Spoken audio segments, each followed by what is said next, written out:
The most terrifying thing they ever saw. Onlookers to deadly attacks give their perspective.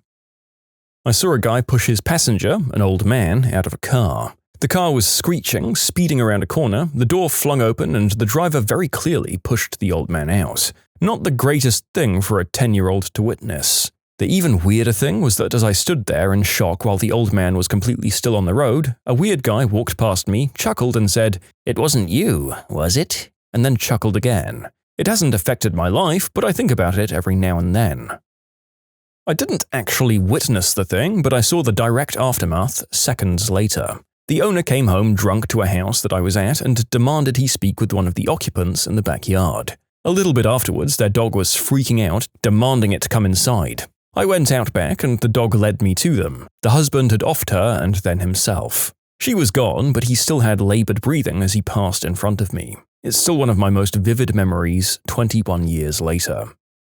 I was at the grand opening of a sports bar the night Manny Pacquiao fought Chris Algieri. The bar was jam-packed beyond belief. So packed that you couldn't get back to your table without shimmying through the other patrons, trying not to put your butt on the backs of their necks and stuff. Anyway, a guy who'd paid entered and had some drinks, and then went outside to take a smoke break. No smoking allowed inside the bar. There was still an incredibly long time to get inside, so he tried to come back in the exit door. The bouncer told him he couldn't and that he'd have to wait in line and come back in the main entrance, though he didn't have to pay again. The guy was real mad and tried to push past the bouncer. The bouncer eventually pushed him out the door and locked it. The guy then apparently went back home, grabbed his girlfriend's gat, and came back to the bar. I learned this after the fact, talking to the owner and via news coverage. He waited until someone left out the exit door, snuck inside, and kept the bouncer in the back of the head several times. The bar was so packed that chaos ensued. Almost everyone hit the floor immediately. There were tables, food, drinks, keys, phones, and people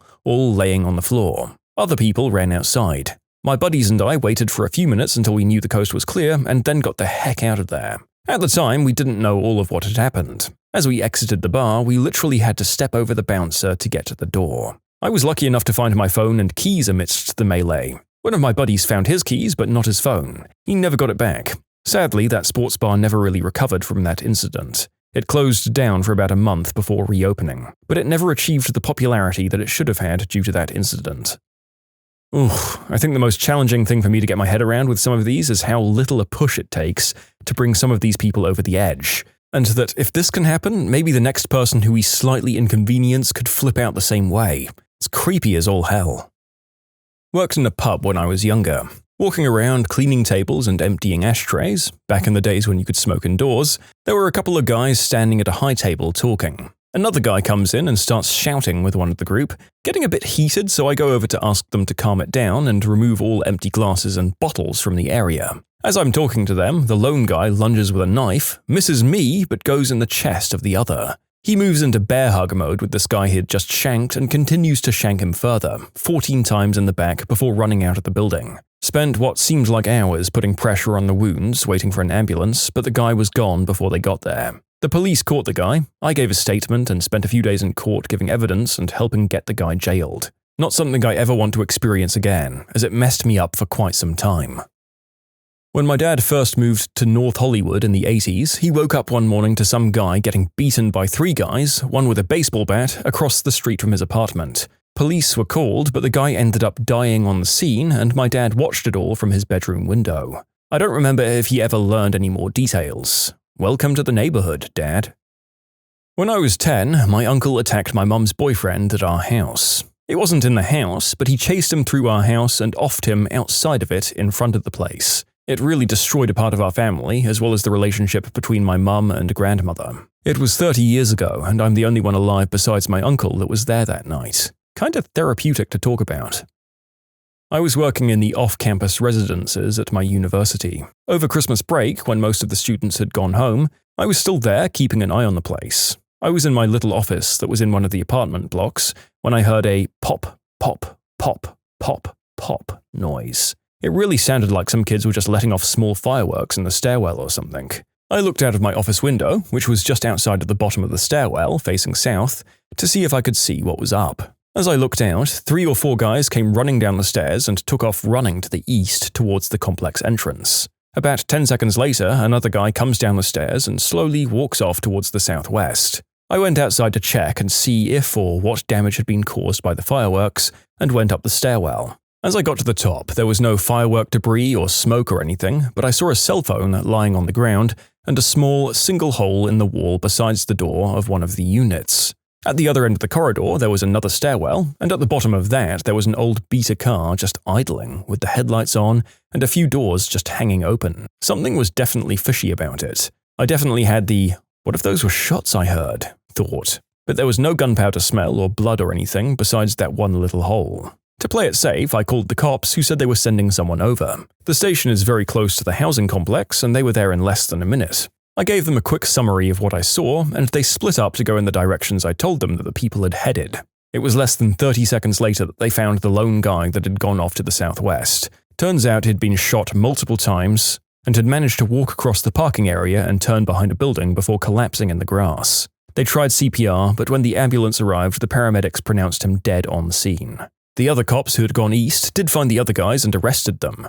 I ended up having to go testify in court during the trial of the guy that was supposedly the shooter. I told them basically what I wrote up here, but I didn't know any of the people involved and never saw faces or anything of real help to the police. I think I was basically there to establish timeline or something like that. Anyhow, I heard that it was basically a substance deal gone wrong. 2 different gangs from 2 different counties thought the residents' apartments would be empty over the holidays and set up a deal. One party tried to rip off the other party and somebody got shot.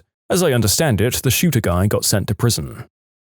I was riding my bike to work when I witnessed someone running down their partner in the parking lot. I was the first person to approach, and I was sure this woman was going to die. I heard the truck before I looked, and I watched as she was completely run over with the truck. I watched as both sets of tires went over her. It was and is the most horrible thing I've witnessed in my life. I was between 100 and 150 feet away, and as soon as he pulled away, I had to have an internal argument with myself about approaching. Like, I didn't want to see a dead, mangled person up close, but if there was any chance that she was still alive, I didn't want her to be alone. It was probably only a few seconds, but it felt like forever, and then I went over. She was alive and conscious. I tried to comfort her and started calling 911, but she only spoke Spanish, so I wasn't able to really communicate with her. Another woman had seen as well, and she came running over from across the street. She was able to come and talk to her in Spanish while I called 911. I think she was able to help her call some family, since I think we were all pretty uncertain about if the woman would live. The ambulance showed up really quickly and stabilized her. After she was taken away, I went to work and tried not to think about it.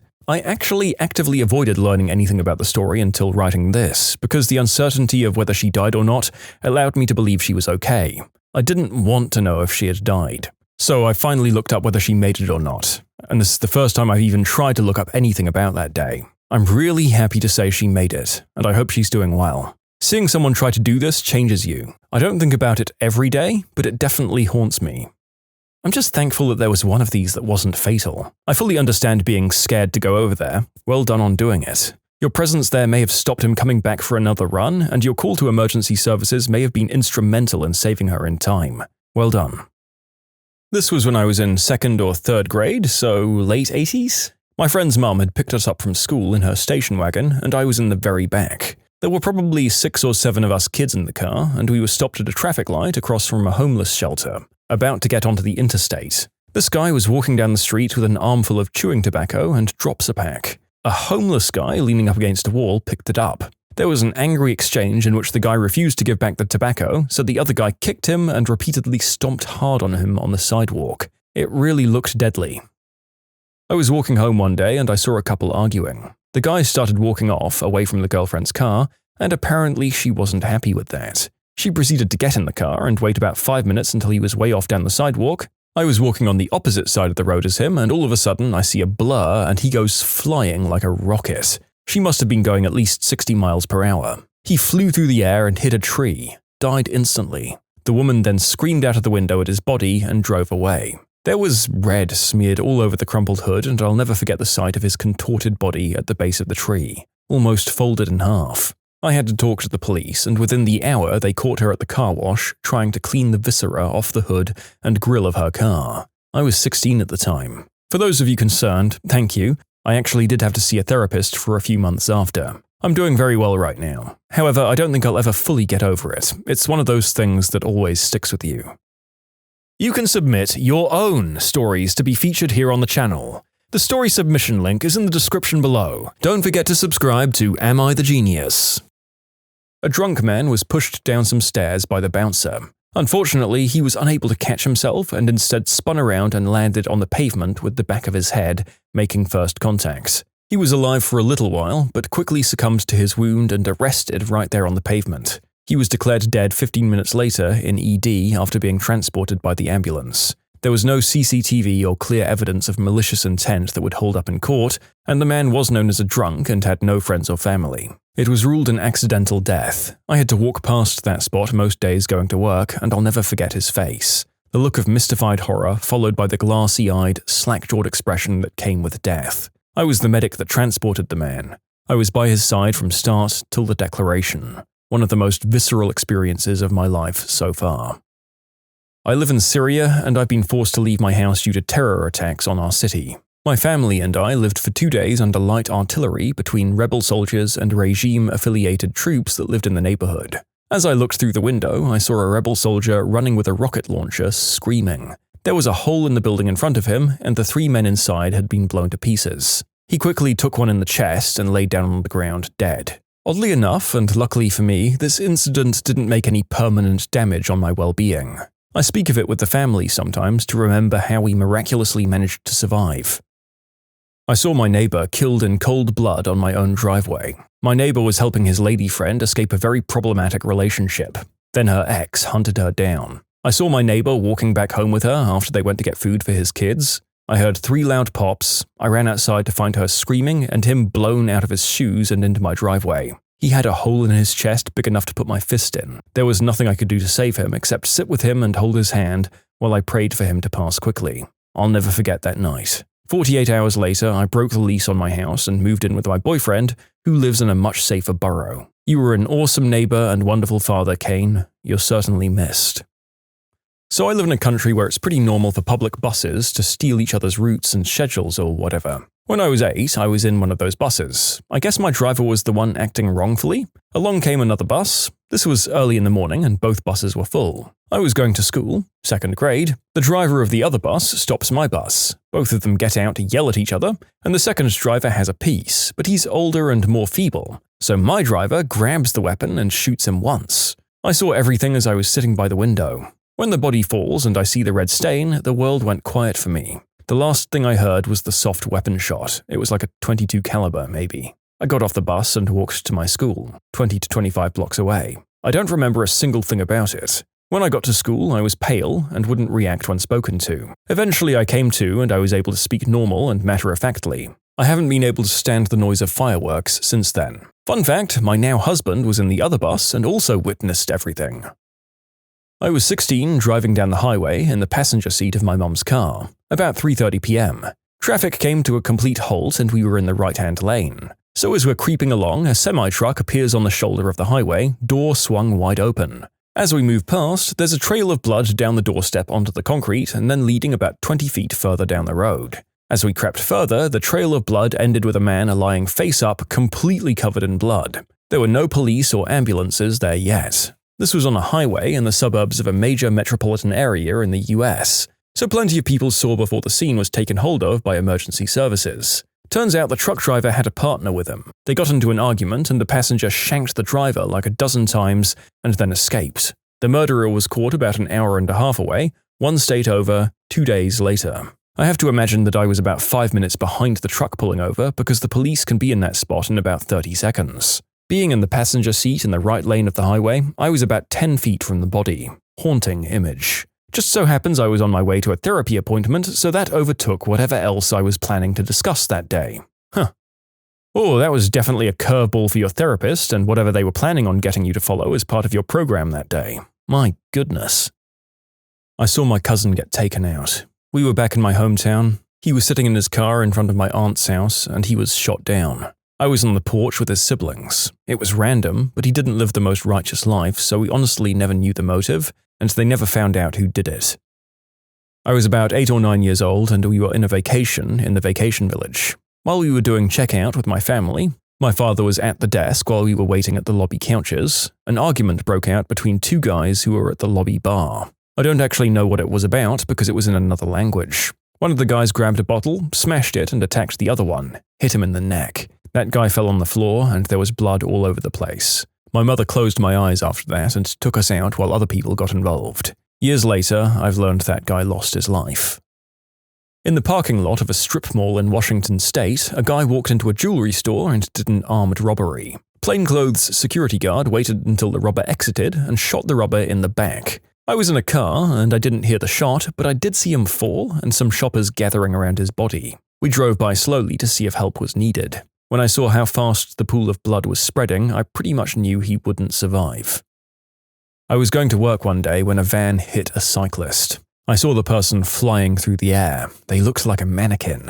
I kept talking to their body, but with blood coming out from his ears, I knew he was dead. Unfortunately, they never released the name of the victim. I would have liked to have visited the grave. Some of the other witnesses were messed up, but I was, and still am, weirdly okay with it. I read that one's hearing is the last thing to go, and if I'm ever in that bad situation again, I'll talk more conversationally. My brother died in a motorcycle accident, and someone who saw it apparently held him until the ambulance arrived. I can't imagine how hard it must have been for her, but I'm forever grateful. I regret not telling her so, but I was a teenager and pretty messed up about it for a long while. Thank you for what you did.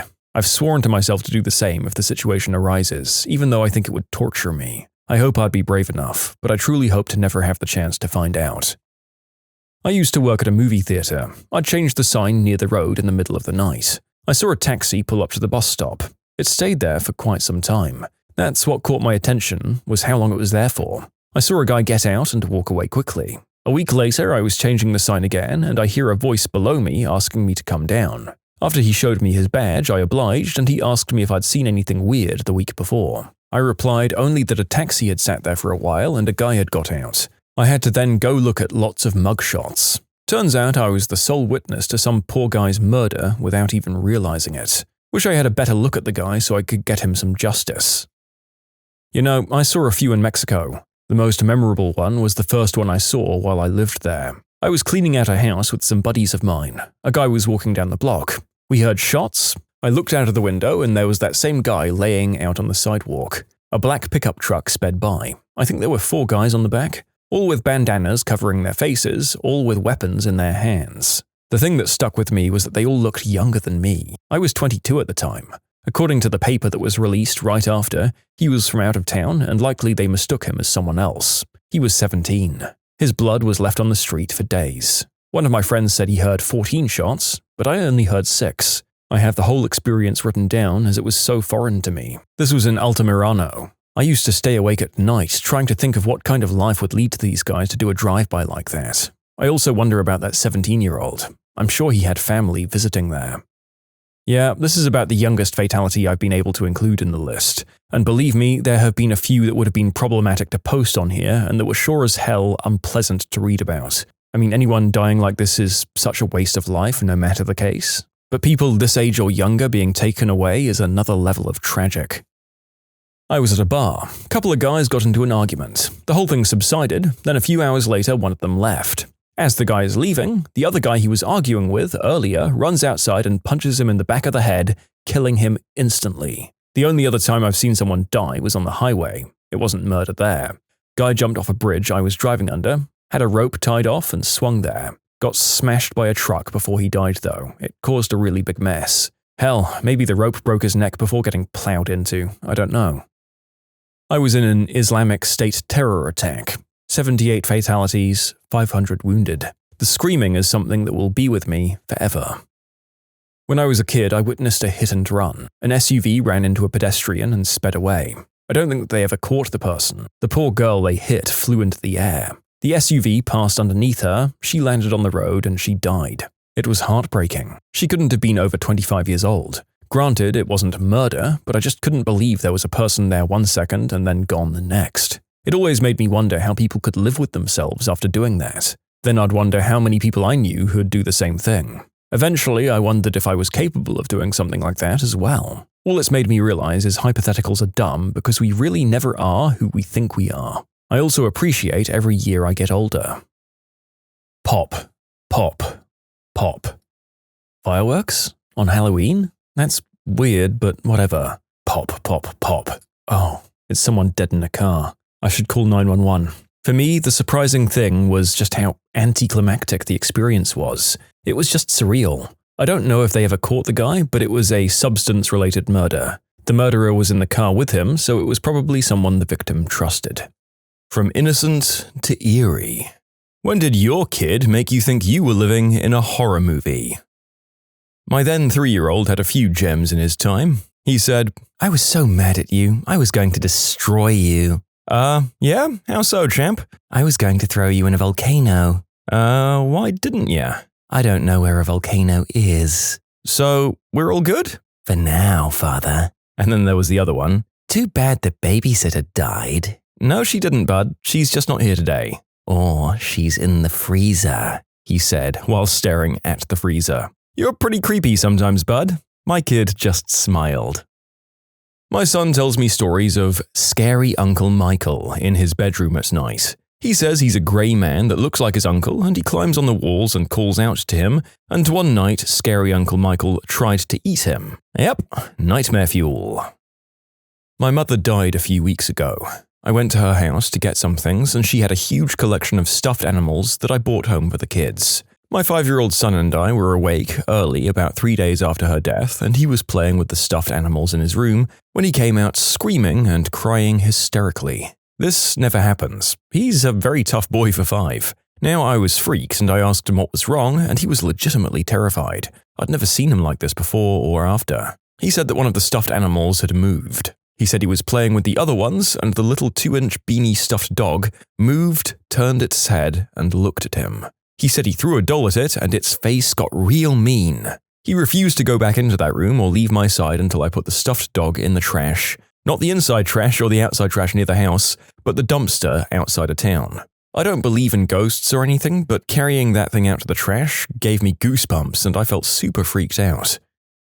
Yeah, if horror movie logic is anything to go by, I'm sorry to inform you that your days are likely numbered. Your kid will probably survive into adulthood and make a cameo in the sequel as a haunted survivor, or turn into the monster himself though. Good luck!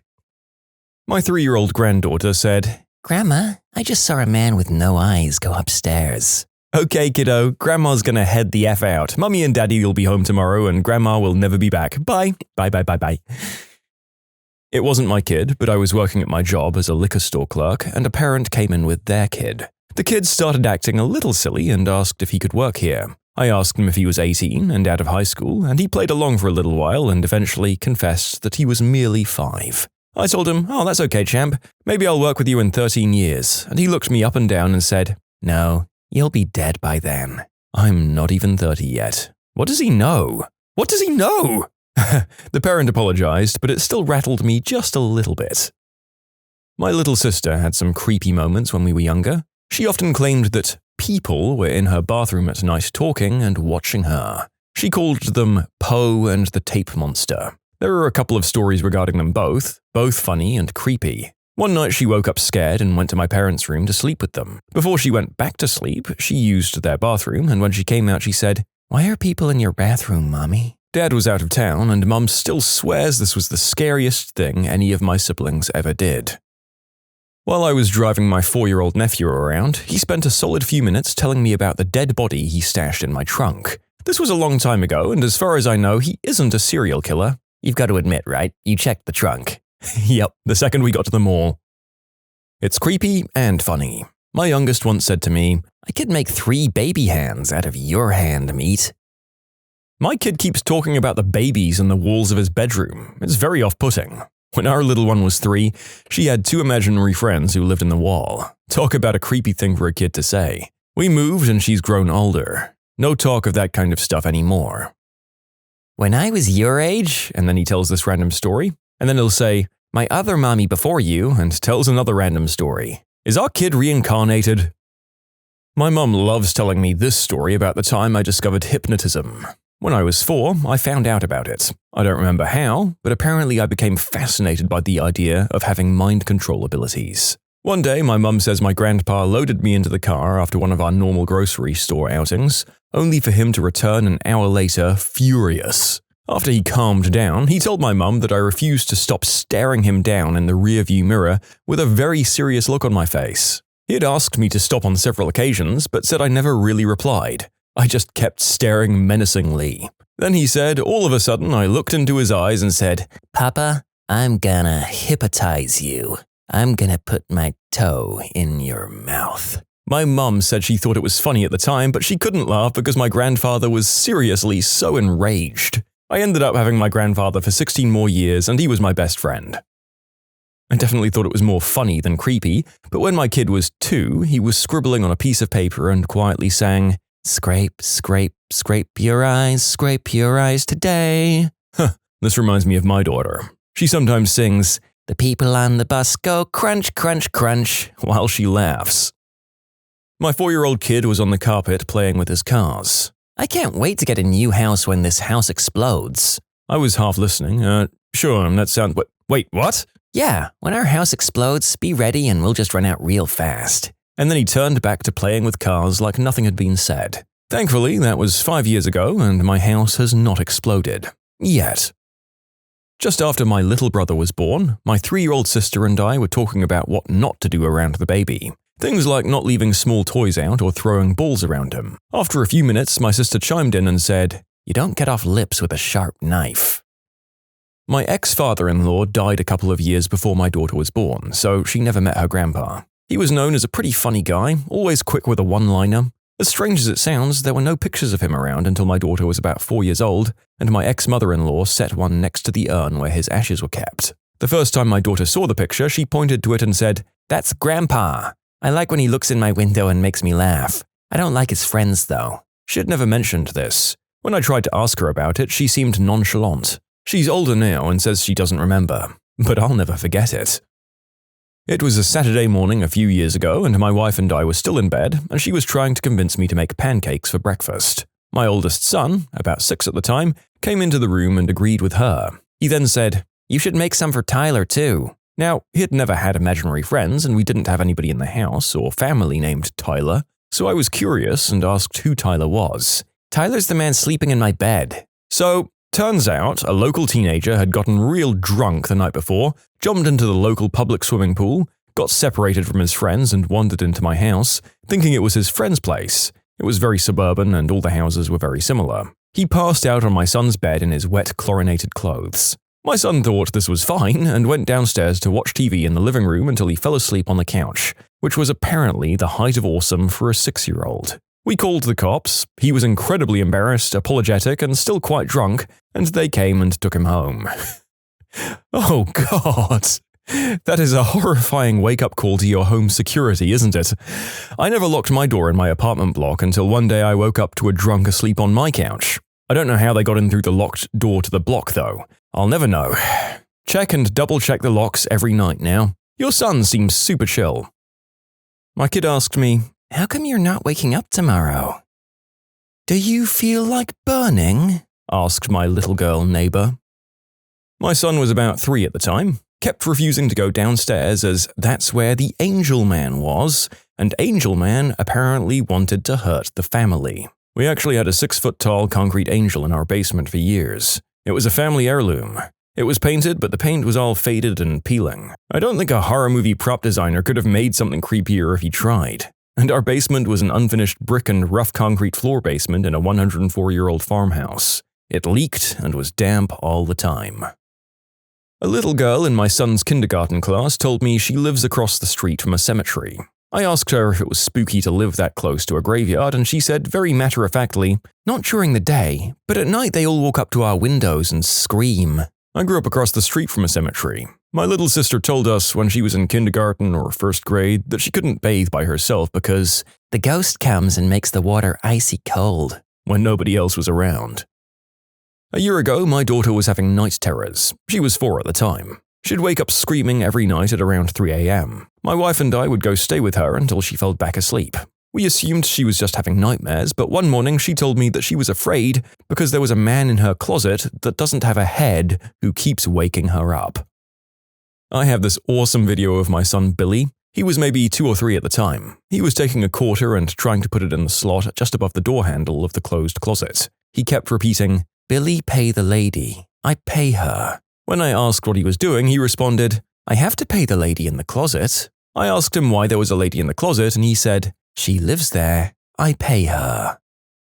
When I was about 6 or 7, the house we were renting was going to be sold. My parents instructed us to keep our rooms tidy because people might be walking through the house during showings. I had the idea to take a little box and write "fortunes" on it. Inside were little slips of paper with "fortunes." The idea was that prospective buyers could take a slip of paper to get their fortune, kind of like a fortune cookie. I remember the first couple of slips of paper said stuff like, "You will have good luck." Then the rest of them had some pretty morbid stuff like, "You're going to die." My parents read the slips of paper beforehand, then sat me down and sternly told me the fortune box was a no-no. I was a pretty serious child. It didn't occur to me that a fortune box should be light-hearted. You can submit your own stories to be featured here on the channel. The story submission link is in the description below. Don't forget to subscribe to Am I the Genius? My colleague has 2 sons, and the younger one started to have these terrible nightmares where he was being chased by someone with a huge knife and who wants to murder him and all the other kids. He would, as you can imagine, wake up screaming and refusing to go back to sleep. And then he asked his mum, "Mommy, is there a way I could just get it over with now? I don't want to have to do this anymore." I can't even imagine how his mum must feel when it's her child, but damn. I was talking to my son when he grabbed my face, got really close, and whispered, "Mummy, you're talking too loud. You'll wake up AmITheA." I whispered, "Who's AmITheA, buddy?" "AmITheA is my friend." "Where is AmITheA?" "In the mountain. He's sleeping." We lived near a large mountain range, by the way. "Why do we have to be quiet for AmITheA?" "He eats kids when they're too loud." Sometimes when we were too loud, my son would tell us all to be quiet and then run to the window to see if AmITheA was coming. For a while, I was afraid of looking up AmITheA online for fear that it would be some ancient demon or something. But my son kept bringing him up, so I finally got over myself and found out that AmITheA was a South African folktale about a giant who lives in a mountain who comes down to eat the village livestock. Afraid that he'll eat the villagers next, they find a way to stop him. They read the book to him at school. We observed a man littering in our block. My 3-year-old daughter said, He just littered." "Yes, he did. Littering is bad," I answered. "He should be executed," by which she meant specifically having his head cut off. I said, well, maybe not for a first offense." "Remember before when I was a baby, when I was a different little boy and I had a different mommy and daddy?" No, buddy. Do you remember that?" Only a little." My girlfriend's daughter used to talk about "before I knew you," meaning her mother. We asked what she meant by who she was before she knew us. "I was somebody else, but I can't remember my name." Once when I was putting up a new smoke detector, she asked me what it was. I explained that it would tell us or wake us up if there was a fire and we could get out of the house. "Oh, that's good. So I won't burn up again." And she happily skipped away. My daughter was 4, and while we were eating breakfast one morning, she said, "I was on a mountain once, and my dad died, and then I woke up and was in this house with you and Mama." Then we just sat there for a few seconds and looked at each other. Then she wanted to watch Paw Patrol. My son was talking about his friend, the upside-down clown, while I was putting him to bed one night. Needless to say, I am not a fan of that concept. Do you live in Derry, Maine, by any chance? No reason, just, curious about whether a certain cosmic being alternately played by Tim Curry or Bill Skarsgård was traipsing about again and making people float. My 5-year-old daughter is trying to process the knowledge that everyone dies, so she tends to casually drop stuff about me dying into normal conversation. I know this is her age-appropriate way of trying to process the concept of mortality, but it's so unbelievably ominous and it comes out of nowhere. "I like your dress, Mommy, but you won't be able to wear it when you're dead." "I love you, Mom, but I'll miss you so much when you're dead." She also once dropped an absolutely terrifying comment about snuggling me when I'm dead. By the way, I'm 28, which in her mind is unbelievably ancient. So to her, I'm practically at death's door. Playing on the floor with my son. He's 2. We put pillows on the floor, we're pretending to go night-night and sleep. He takes my pillow away from me, stands above my head, looks down and says, "Bye-bye," and places the pillow over my face. My son, when he's 3, told me he had a cloud sister with black eyes and teeth, but she was nice. That freaked me the heck out. While babysitting, the kid would tell me to turn the rocking chair around because she didn't want the person staring at her when she was sleeping. I'd do it, and the next day the rocking chair would be facing forward again. What I've been told I said to my parents when I was a kid. Apparently, I always used to insist that I was a little boy named Chris, even though I'm female and my name definitely isn't Chris. I insisted on this repeatedly as soon as I was able to speak, and I'd break down crying from frustration if I was told I wasn't. I also regularly told my parents that I missed my real family and that they'd died in a car accident, and I wanted to go to heaven to see them. Extra weird because my family isn't religious and we hadn't discussed any concept of heaven prior to this. It left my mum worrying that she had a kid with, well, some real worrying tendencies on more than one occasion. After a while, my parents convinced me to stop saying I was a boy named Chris and instead that I was pretending to be one. But that just resulted in me once telling my mum that I liked pretending to be Chris, but that I got scared when I did because there was always so much blood. My mum asked me if I meant ketchup, and I looked at her like she was an idiot and said, "No, Mum, it's blood," and then refused to talk about it again. This spanned from around when I first started speaking coherently through kindergarten or so. I've got no memory of it except that I remember really wishing I was a boy named Chris and feeling like something wasn't how it should be with me up until around 2nd or 3rd grade, and then it just sort of faded away. A kid I had as a patient many years ago. Right after high school, I got a job as an orderly at a rehabilitation hospital. I was 18 and about as green as grass. Most of the patients were paralyzed, some paraplegics, some quadriplegics, and some hemiplegics, which is like stroke victims. There were also some brain-damaged people there. One of the most seriously injured cases was a teenager who we'll call Joe, who had been in a motorcycle wreck and had not been wearing a helmet. He hit a curb and suffered a severe head injury. His family, especially his mother, were convinced Joe could communicate, but none of the staff believed them. He was racked with spasms and never looked at people, but he always looked around the room randomly. When he vocalized it, it just sounded like a bizarre moaning without any form or rhythm. It was the privately expressed view of all the staff members that he wasn't in there, like that he was too severely brain damaged to know what was going on around him. I thought other staff members were way too casual in the way they talked about Joe rather than to Joe when they were providing his care. Although he breathed on his own, he was on Unit 1, the unit with all the severely injured quads who were on respirators. His mother insisted on holding a bedside birthday party for him on the unit, complete with cake, party hats, and other stuff. We all thought it seemed like a bit of a cruel charade, but we were ordered to attend it, and we did so. We sang Happy Birthday, his mother fed him cake. He didn't seem to chew it, but he did still seem to swallow. It was sad and it made me a little angry that the family couldn't accept what was the obvious truth, that he was alive but not cognizant. I worked the 3 to 11 shift, and as an orderly, my main duty was turning the patients. Another strong young orderly and I went from unit to unit, turning patients from one side to the other to avoid bed sores. When we were leaving Unit 1, I thought I heard whispering coming from the direction of Joe's bed. I walked closer in the dimly lit room, and I could hear the very low strains of the Happy Birthday song. Joe was whistling, sort of tunefully hissing, very softly. From that moment on, I addressed Joe as Mr. Smith and was very careful to speak directly to him with respect. He still didn't seem to be in there, but I wasn't taking any chances. I think the macabre thought that he might be conscious and aware frightened people, and that's why they treated him as an object rather than as a person. When I was 16 and my younger brother was 9, he once said with a dead straight face, and I quote, "If I was to murder you in your sleep, no one would know or say it was me because I'm just a kid, and kids can't kill people." I had to sleep with one eye open after that. I think maybe I have to sleep with one eye open around all kids forever now. Sorry, future kiddos, there's a reason Daddy is just permanently tired and wary of you all the time, you freaky, murderous little jerks. Happened just this week after I had a small procedure at my doctor's office. My 2.5-year-old was doing a checkup on me with his little doctor's kit, and I made a joke asking if I was going to live, and he said, "No, Mom die." Oh, alright then. My ex-wife's nephew started talking about the monster that came to his room at night. He wasn't scared of the monster, but said she was a woman, knew his name, and said nice things to him.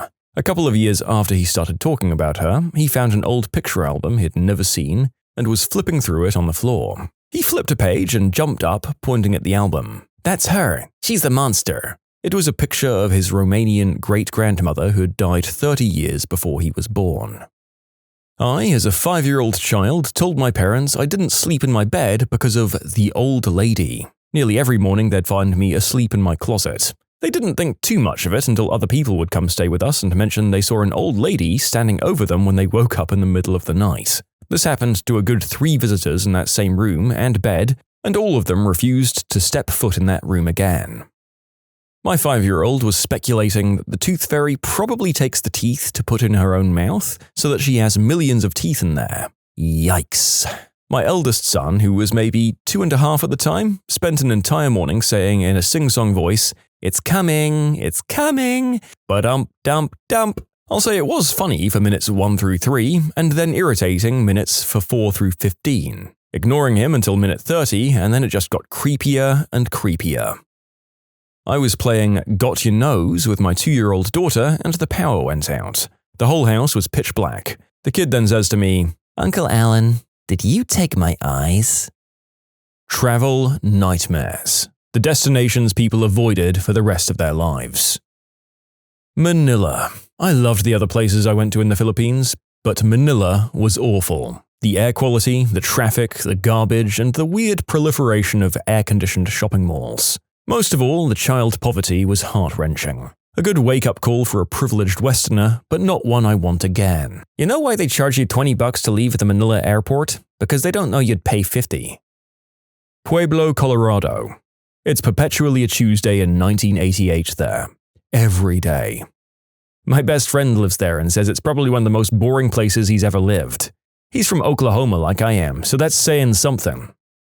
United Arab Emirates. Why anyone ever decided to start a city where it's 120 degrees is beyond me. Very underwhelming experience in Dubai. It's just another Las Vegas, but nobody is having fun. Probably the Hollywood Boulevard bit in LA. It's not interesting and it's frickin' busy. I came here just to search the answers for my good old hometown of Gary, Indiana. Yep, every time. Hobbema, Alabama. This place had such a bad reputation they changed the name 2 years ago. It's obviously not fooling anyone, guys. Freeport, Bahamas. The beaches were very dirty and I just felt like I was in a shipyard. They've also got a problem with feral dogs. They were everywhere. It broke my heart to see the skin and bone dogs. I guess so many of them starve to death that they can't keep up with the body pickups. I saw too many decaying dogs to count. Seriously, I'd never go back. Although I didn't enjoy going to Freeport, it made me realize how nice I have it here in the US. Another reason I didn't care for my trip was due to the fact that I was out there vacationing, sipping on martinis, while the locals were struggling to put food on the table. I saw where they lived and it really broke my heart. I felt very guilty knowing that my tourist butt wasn't assisting them in any real way. I'm not familiar with Bahamian tax laws and government-issued programs, but I can't imagine that the tourist money goes back to the people if that makes sense. And I also really started upping my volunteer game, especially with the Humane Society after that trip. A holiday location so bad that it changes a person's outlook and makes them more of a philanthropist is a really damning indictment of how blatantly unashamed they are for how badly they treat their citizens. Good on you, author. Belize City. Belize was one of our stops for the cruise we were on. I always heard about how gorgeous Belize was, and I'm sure there are beautiful parts of Belize, but Belize City was an absolute crap hole. They pretty much dropped a majority of white US citizens off and thought it would be okay to let us roam a city that was being torn apart by the local civil war. The city was full of armed military guards standing at street corners, and the city canals and streets were incredibly polluted. I live in Baltimore and I've seen some bad neighborhoods, but Belize City seemed way worse than anything I've seen. Many stores had armed guards who'd unlock the door to let you in, and once you were inside, they'd lock the door behind you. We didn't experience any issues with the crime or violence, but it was the strangest feeling getting stared down from every angle. We stayed for about an hour and then decided it was time to get the F out. As we were leaving, there were 3 people standing near the port. They looked at us and said, "Welcome to the real world." Once we got back to the ship, we strolled past the lobby, and there may have been 4 or 5 employees working the customer service desk. Each of them had a deep line, and the chatter was all centered around angry complaints about dropping us off at Belize City. Needless to say, that same cruise line took Belize off their itinerary soon after. Somalia. I went there when I was in the Navy, and I spent some time on shore looking at pits full of corpses and kids with automatic weapons. Screw that place. Greyhound bus station in Atlanta. I've never seen such an array of terrifying things happen in one small space. That place is a nightmare. A quandary. Are Greyhound stations located in the ghetto of each city, or does their presence create one? Nobody's quite sure. It's like asking if chicken or the egg came first. My answer is actually the bus itself on my bus tour. It was the most frustrating travel experience of my life. Want to see something? Too bad, get back on the bus. Are you done seeing something? Too bad, wait on the bus. And here is the magnificent Yosemite National… Get the frick back on the bus, we're on a timetable, folks. My God, it was so infuriating. Frickin' Gary, Indiana. Came off the exit immediately into a neighborhood that just looked like it was hit with some natural disaster before and never recovered. But no, they're just too broke to fix their roads or anything. We tried to cut through the neighborhood as fast as possible, but the potholes made us not go over 25. We finally got to a gas station and the guy at the register said, "Yeah, you all should get out soon, it's about the time when they start robbing people." Got the F out of there. Lapa, Rio de Janeiro. Pickpocketers run that place. I saw one of my buddies get picked, and I confronted the pickpocketer in hopes of getting his stuff back. They proceeded to kick my butt. Just skip it. Brazilian here. The city is incredibly dangerous. If you want to avoid getting mugged, don't wear what you normally do. Basic t-shirt, old tennis shoes, and some jeans will do you fine. Don't ever confront a criminal there for your own safety. Just hand it all over. Oh, and when you're stopped in traffic, the windows should be going up. In Salvador, I got mugged by a kid with a knife pretending to wash windshields. Some other guy just walked right past us while he had the knife in my face and did nothing. I know Portuguese, so I asked the kid if he wanted dollars or reais. Threw him off. He said dollars. Little did he know that I only had $40, but way more in reais. Gave him the dollars and he was off. I don't imagine anyone has spent time in Port Moresby, Papua New Guinea. It has the dubious honor of being in the world's top 5 most dangerous cities. Plus, the murders that happen there are generally way more random than hellish substance-infused places like Honduras or Guatemala. Port Moresby is interesting as well, since there's a high probability that not only will you be killed mercilessly, but you'll be eaten as well. I spent a week there one time. Pattaya, Thailand. Basically the working girl tourism capital of Thailand. My aunt is Thai and took my friend and I there because we said we wanted to go to the beach. Once we arrived, we planned a trip to a nearby island because that beach was not what we had in mind. Ah, Dubai. It's Vegas without the debauchery. The hotter parts of Arizona. I swear that state's population is going to hit 0 if there's a large solar flare or an EMP. Baking dashboard cookies has become a popular pastime here. I've also seen people grill steaks on the asphalt. Send help, please. Zimbabwe. Went there to see Victoria Falls. Stayed at the Victoria Falls Hotel to be within walking distance. Everywhere, people were just standing around with just 2 or 3 carved trinkets they were trying to sell. There were absolutely no buyers. Looked like something out of the Twilight Zone show. First thing they asked you when you got close to them is if you would sell them your shoes. No kidding. Every single one. The shoes are actually more of a status symbol in some African countries than a Rolex or a Benz are to us. Your shoes as a rich first-world person, despite the fact that they're being used before, are worth quite a lot on a local market or can increase the social status of the new wearer. Now for you, they're used shoes. Trash, literally speaking, so he expects you to sell them for a good price or maybe even take pity on a poor soul and gift them to him. All in all, not the worst business model I know, and relying on first-worlders' pity appears to work. Dubai. I thought it would be fun to see all the skyscrapers and supercars. I got tired of it in 5 minutes.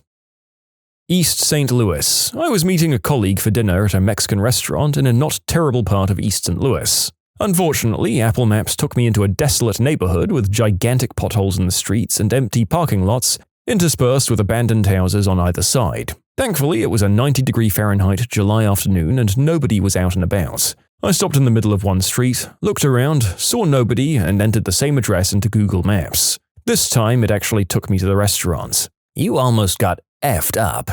Never stop in ESL? What the hell were you thinking? This video is not sponsored by Apple Maps. That comment was written in 2017, and frankly, I'm appalled that even back then, anyone was using Apple Maps. I know we all hate how much we rely on Google, but frankly, don't we need reliable maps? More damning indictments of East St. Louis to follow. Had to drive through East St. Louis on a choir trip one time. Probably one of the most depressing places I've ever been.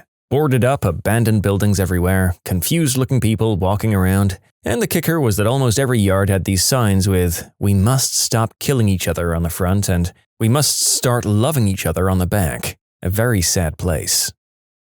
Yakima, Washington. They might call it the Palm Springs of Washington or Yucky Vegas, but it's an absolute crap hole. Highest rate of carjacking in the country and rife with violent crime. I had a friend that went there for a soccer match when he was in high school, and the match was cancelled because one of the kids on the other team was a gang member and some idiots drove by and shot at the players on the field. Luckily, nobody was hurt, but it gives you an idea of what sort of special crap hole Yakima is. That said, the Yakima Valley makes some amazing fruit and hops. If you've ever had a Washington apple or a craft beer from anywhere in the US, there's a very high chance that the apple or the hops came from Yakima Valley. I was almost held hostage by a cab driver that gave us a tour of Mauritius. It was our last day, and the F word kept forcing us to go to these really weird places that were apparently exclusive. We made it plenty clear we had no interest in going to them, but he said he had to go as he got a kickback and he kept taking us. My girlfriend was just crying and crying. The airport of Moscow. Boy, that place was bad. The bathroom smelled like smoke everywhere, staff were unfriendly, and the gates changed all the time. Maybe it was just a bad day, but jeez, that place was unorganized. Definitely the United Arab Emirates, in particular Dubai. While flying home from a business trip about a year ago, I was pulled aside at security, forced to remove all my clothing, given a ridiculously intimate and degrading strip search, including bending and spreading and having to retract my weenie's skin, being forced to stand undressed while my belongings were searched and my tattoos were photographed, and then I was interrogated for over an hour while they looked through my phone, computer, and other belongings. I missed my flight and wasn't even given a reason for the search. Luckily, I haven't been back, and I never will be. You can submit your own stories to be featured here on the channel. The story submission link is in the description below. Don't forget to subscribe to Am I the Genius? Apparently, Gary, Indiana is worth a video all by itself in terms of armpits to live in. I drove through it once and I was instantly depressed. Will hopefully never return. Weirton, West Virginia is the same way. I went there for work a few times. It was an old, mostly abandoned steel town. It was a happening place 30 plus years ago, and now it's all run down and grey and cloudy almost every day. I'd drive the 25 minutes to stay in Robinson in nearby Pittsburgh just so that I didn't have to stay there overnight again. Our department literally had rules regarding how long you were allowed to work at that plant before you had to come back or go somewhere else. We lost a couple of good engineers to that place. Daytona Beach. I'm not exactly sure why after a 9-month deployment I chose to go there. Never again. Syria. I hitchhiked from Alexandria to Istanbul, through Jordan and Syria before the Arab Spring. Syria was beautiful and a historically fascinating country, naturally fertile and prosperous, with delicious food and friendly people. But it was backward, close-minded, poor, and seedy because of a corrupt, paranoid authoritarian government. Now it's a war zone and a humanitarian disaster, which is far, far worse. Well, I've currently been stuck in the Newark airport for 7 hours, and I'd be perfectly happy if I never had to come here again. Update. Just landed. Total wait time to take off was 11 hours. They forced me to check my bag and then texted me that they lost it, and then it showed up again at the terminal after all. F New Jersey. F United. Thank you all for your support. Did I mention they sent me to Dulles instead of Reagan, so now I have to somehow get to the other side of Washington to get to my car? Ugh. Khajuraho, India. It's most famous for its intricately sculpted temples, some of which depict very intimate acts. I traveled through India alone for months, and as an obviously foreign woman, I got the very expected unwanted attention. But Khajuraho was different. It was non-stop everywhere I went, and the men always became aggressive when I ignored or politely declined their advances. I was having such a horrible time that I decided to just go back to the hotel, where a man in the lobby wanted to have dinner with me, and I again declined. The lady at the desk must have given him my room number, because he called my phone until I disconnected it, and then started pounding on my door and telling me to let him in. It was truly horrible. I've gotten many responses to this comment, so I wanted to clarify that I had a wonderful time traveling solo in India in general. I met tons of lovely people, and I built some friendships that still last 4 years later. I'm from a culture where machismo is prevalent, and I know how to stand my ground and ignore or yell back. I learned some Hindi and did this a few times when I deemed it necessary. I don't sweat the small stuff. I also dressed conservatively, usually a salwar kameez with long sleeves, and I traveled with people I met in guest houses if I was going too far off the beaten path. This one day in Khajuraho was just a higher level of intensity than I'd experienced before. I wouldn't, however, let this prevent me from traveling to India again, since I had a very positive experience overall. It's Dubai again. Long story short, I ended up unexpectedly spending 8 days there. Never been to a more vacuous, culture-deficient place. All it has is shopping and vast inequality and oppression of the poor. Oh, and it's hotter and sweatier than Satan's undercarriage.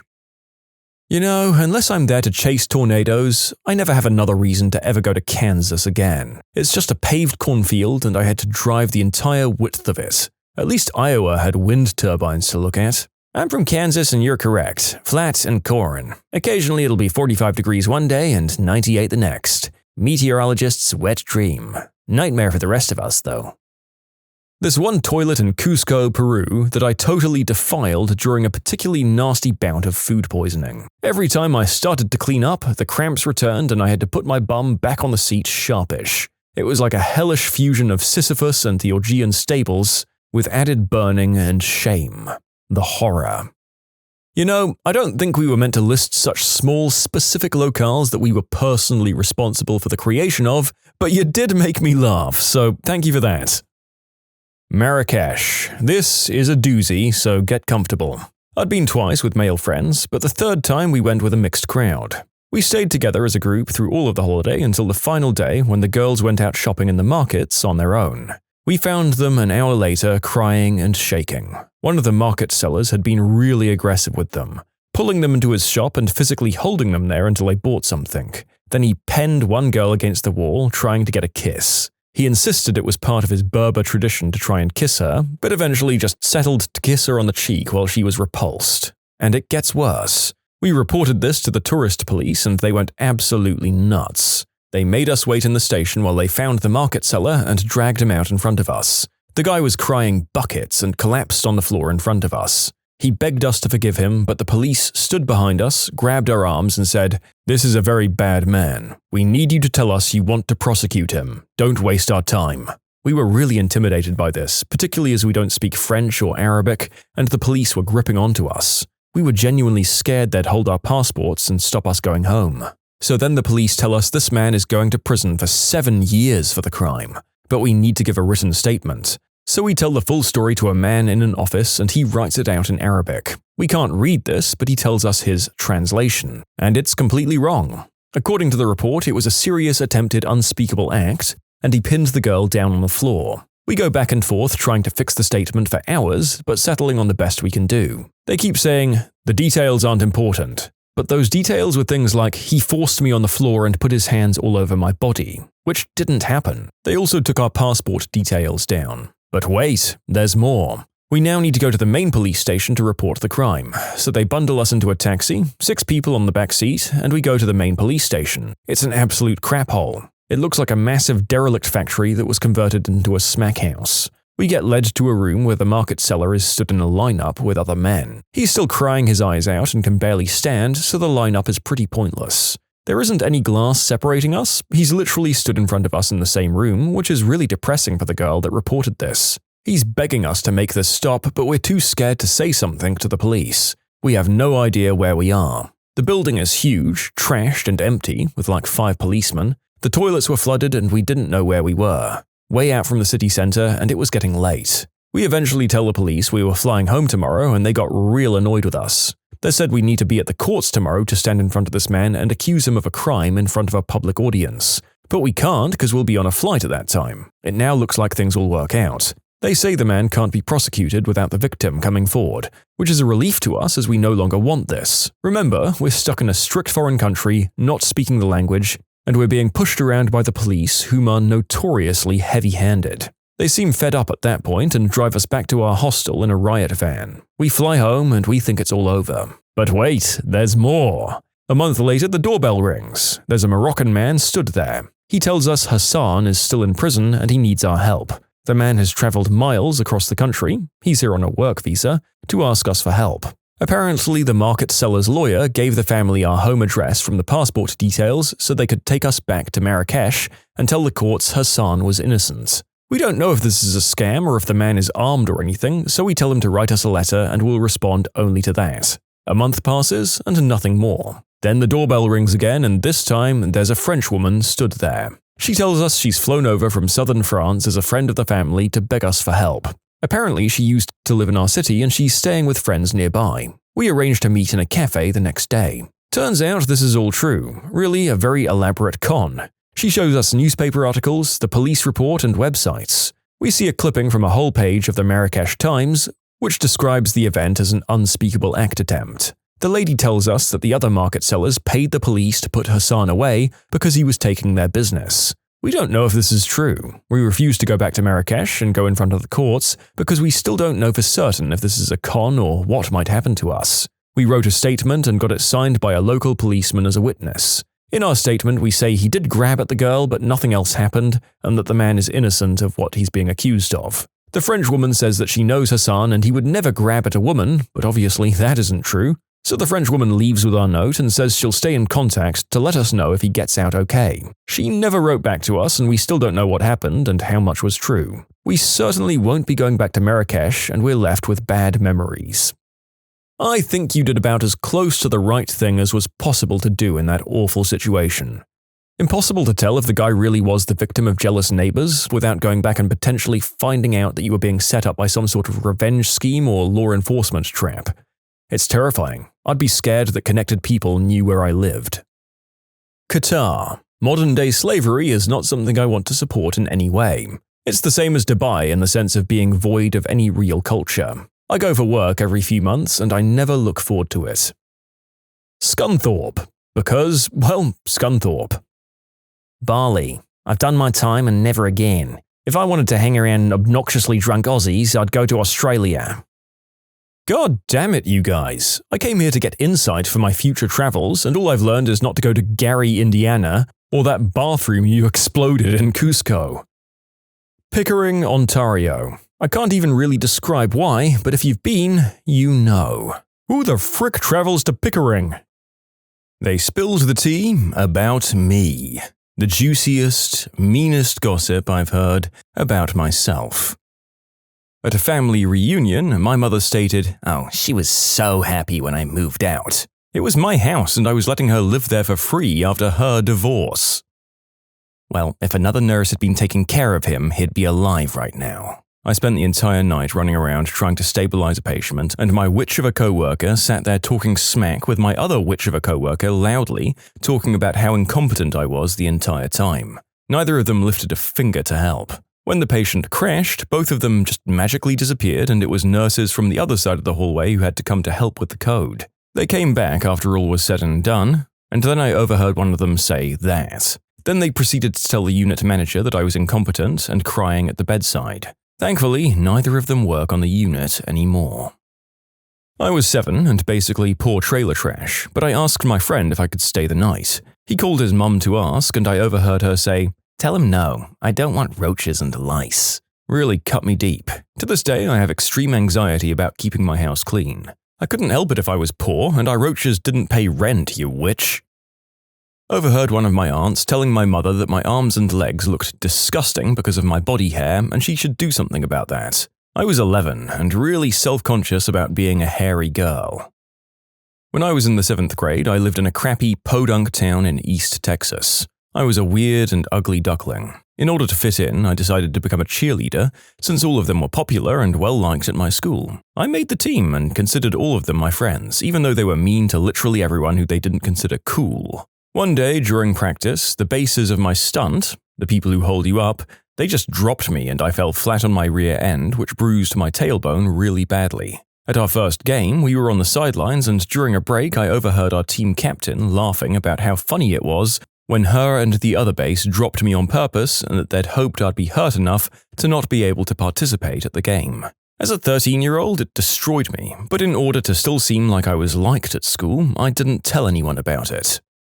I see this is going to be one of those sad videos, isn't it?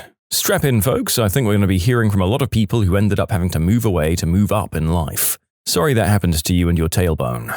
Ouch. I saw 2 girls that I roomed with for a short while in college had been publicly posting on Facebook about how weird, annoying, and disrespectful I was. Their reasoning was that I was taking an 8:30 a.m. class and only weirdos do that, and that I made a crap ton of noise every morning and disrupted their sleep.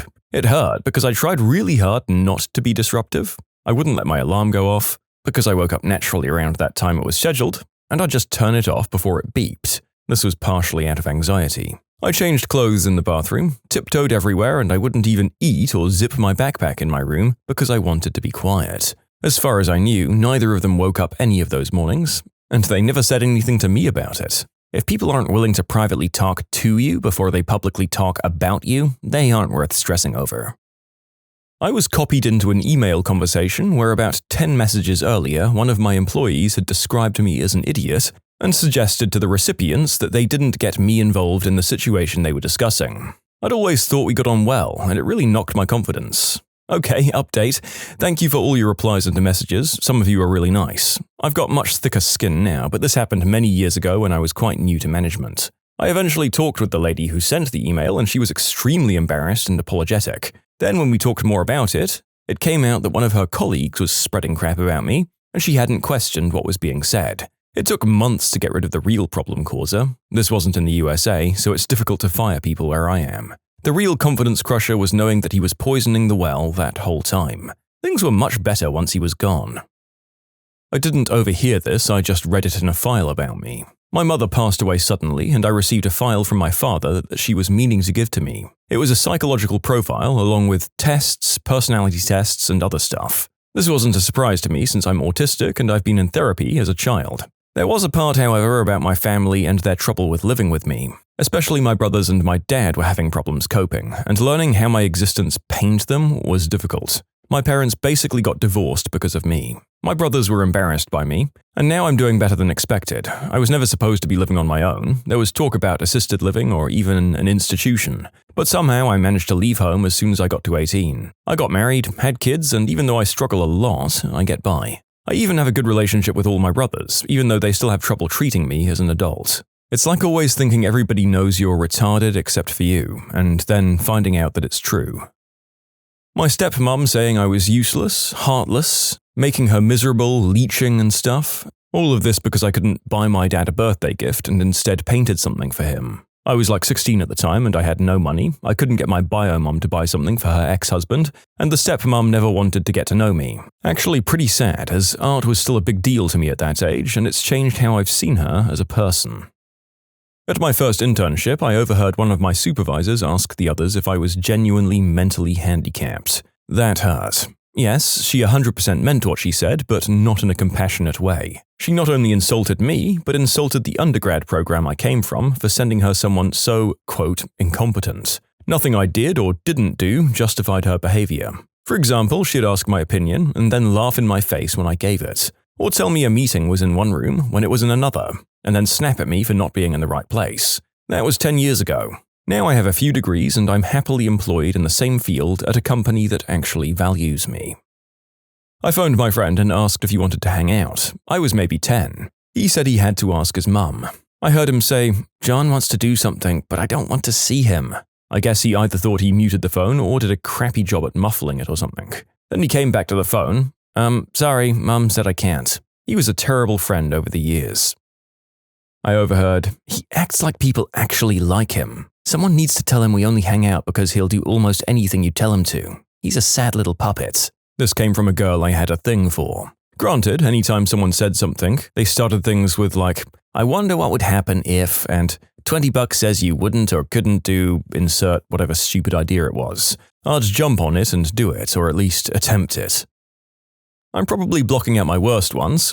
I've learned it's pretty much human nature to talk trash about anyone who isn't present, so no reason to take it personally, but when you're a kid, it's a miserable experience. The worst case recently, I have a weird neurological problem in my shoulder and arm that no one has ever been able to diagnose. During an intense flare-up, I was referred to a physical therapist by a friend. The therapist saw me once and recommended surgery. I was very reluctant to take his advice, but I didn't say no. I called the surgeon she recommended. It turned out he wasn't accepting new cases. The second appointment, there was a scheduling error, and I arrived 30 minutes too early. I sat in the front office and listened to the therapist making small talk with another patient about how her next patient was a psycho trying to fabricate some kind of malpractice case and refusing to comply with her advice. The receptionist was sitting right in front of me, also listening, but she didn't run back to stop it, so it went on for quite a while. If I'd been a psycho trying to manufacture a legal case against her, she was kind enough to do all of the work for me.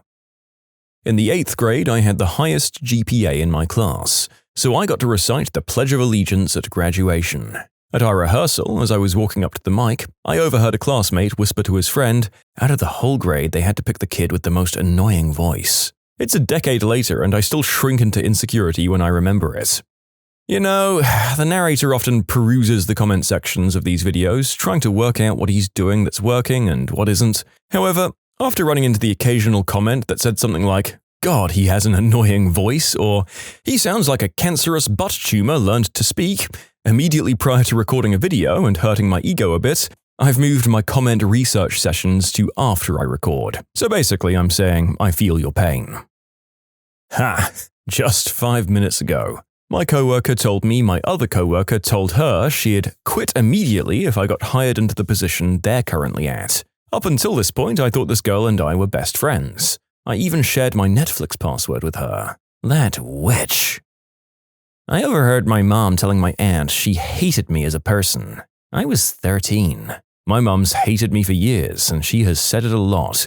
But when I left because I couldn't put up with her anymore, she wanted me to come back. For example, today, Christmas, she tried to lure me back by doing all the things I've wanted to do and by over-spoiling my siblings, and she was like, "Oh, I bet you got nothing from your poor father." She doesn't even know that Christmas is on a different date where I live now. I'm 14, by the way.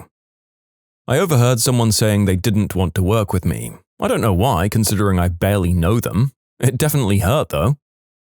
My project lead said to my mutual friend, "I can't frickin' stand that guy." That one hurt me right in the feels and in my career. You can submit your own stories to be featured here on the channel. The story submission link is in the description below. Don't forget to subscribe to Am I the Genius? I just moved into my dorm for my second year of college. My roommate was my best friend since 9th grade. My stuff hadn't arrived yet, and it was my time to register, so I asked him if I could use his computer. I sat down and he had AIM open to a conversation with another friend of ours. I didn't scroll up, but from what was just visible on screen, they were talking about how weird I was and how awful it would be rooming with me. I closed it so that he wouldn't realize I'd seen it, I registered, and I left. We still lived together that year, but we didn't hang out at all. We just kinda cohabited. I never asked him to hang out as friends, and he never asked me. Move-out day that year was the last time we spoke. That was over 10 years ago. We chatted every day for 6 years, and then haven't spoken since. I still don't know if I did or said something to flip how he felt about me, or if he never really liked me to begin with. The possibility of the latter really messes up your future friendships. Heck, the former does too, knowing apparently you're capable of unknowingly saying or doing something to just throw away a 5-year friendship. Everyone I'd invited to my first ever sleepover laughing while reading my diary entries about how awfully my dad had treated my family. I'd left the room and one of my friends had gone snooping. It was worse when they wouldn't stop or give it back when I burst in and pleaded with them, and then everyone laughed even harder. That was the first and last time I wrote anything real like that in a diary. I think this was the 9th grade. A girl I had a crush on but hadn't really talked to at all was moving away. A few days before she moved, I overheard her saying, "Yeah, I'll pretty much miss everyone, but I'll tell you one person I won't miss. Jonathan." That kinda sucked. My dad's friend telling my dad that I, his 16-year-old daughter, was not that good looking. Asked him if he'd saved up money to cover for that dowry, money exchanged by parents to the groom at the time of marriage. Since that day, nobody could convince me otherwise. Heard my mum complain about the Christmas gift I gave her a few years back. Seems small, but I don't know, it just sort of hurt. While not a mean comment, this one killed me. I have epilepsy, and I overheard my parents and neurologist talking about some of the effects if my seizures continued, which were basically becoming dependent for everything, short and long-term severe memory loss, and my IQ dropping a lot. It really hurt hearing that in a few years I'd have gone from honors classes to special ed. Thankfully, my seizures have stopped, and the only lasting side effect is some memory loss. But man, that sent me spiraling for a long time. My dad saying he expected my twin sister to do great things. That's not so bad, until he followed it up with, "I don't know what I'll do about Sheila though." He still doesn't know I heard that, and I plan to keep it that way. Heard 2 of my friends at the time planning to go out later, making sure to, quote, ditch the redhead. Me. They'd been my only friends since I could remember. Then there was the time I let my mum know I was dating a girl she knew and really approved of. I heard my mum talking on the phone immediately to a friend of hers that she was disappointed in the girl's choice and that she hoped she'd try dating other people. I also heard a group of people I was out with talking about me in a pretty bad way, and my best friend at the time joining in. All of that was over a decade ago now. In college, I really focused on getting better socially, and I went to a faraway college where I could get a fresh start where I didn't know a single person. Made a great career for myself and moved to a town in a different state with a beautiful girl who I didn't tell my family about until we were engaged. And now I run a very successful business, and I'm pretty well liked from what I can tell. Coming home for Christmas, though, it's like I'm frickin' back in high school again. The way I'm treated here by even my own family is super toxic. It's no wonder I was so socially awkward as a kid. My mother telling a relative that I was useless, selfish, arrogant, ornery, and stupid for giving up on my education. I was 16.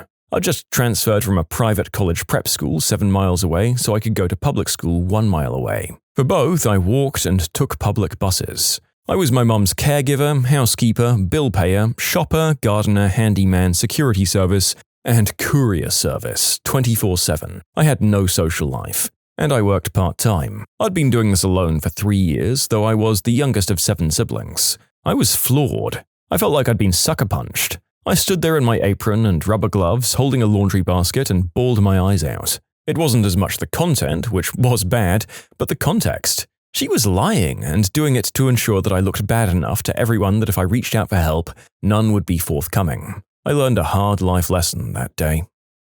I overheard my dad tell my mum that I'm not capable enough to go through with my higher studies. One of the worst feelings when your parents don't have any faith in you. I've now graduated from a prestigious school and I have 2 degrees to my name.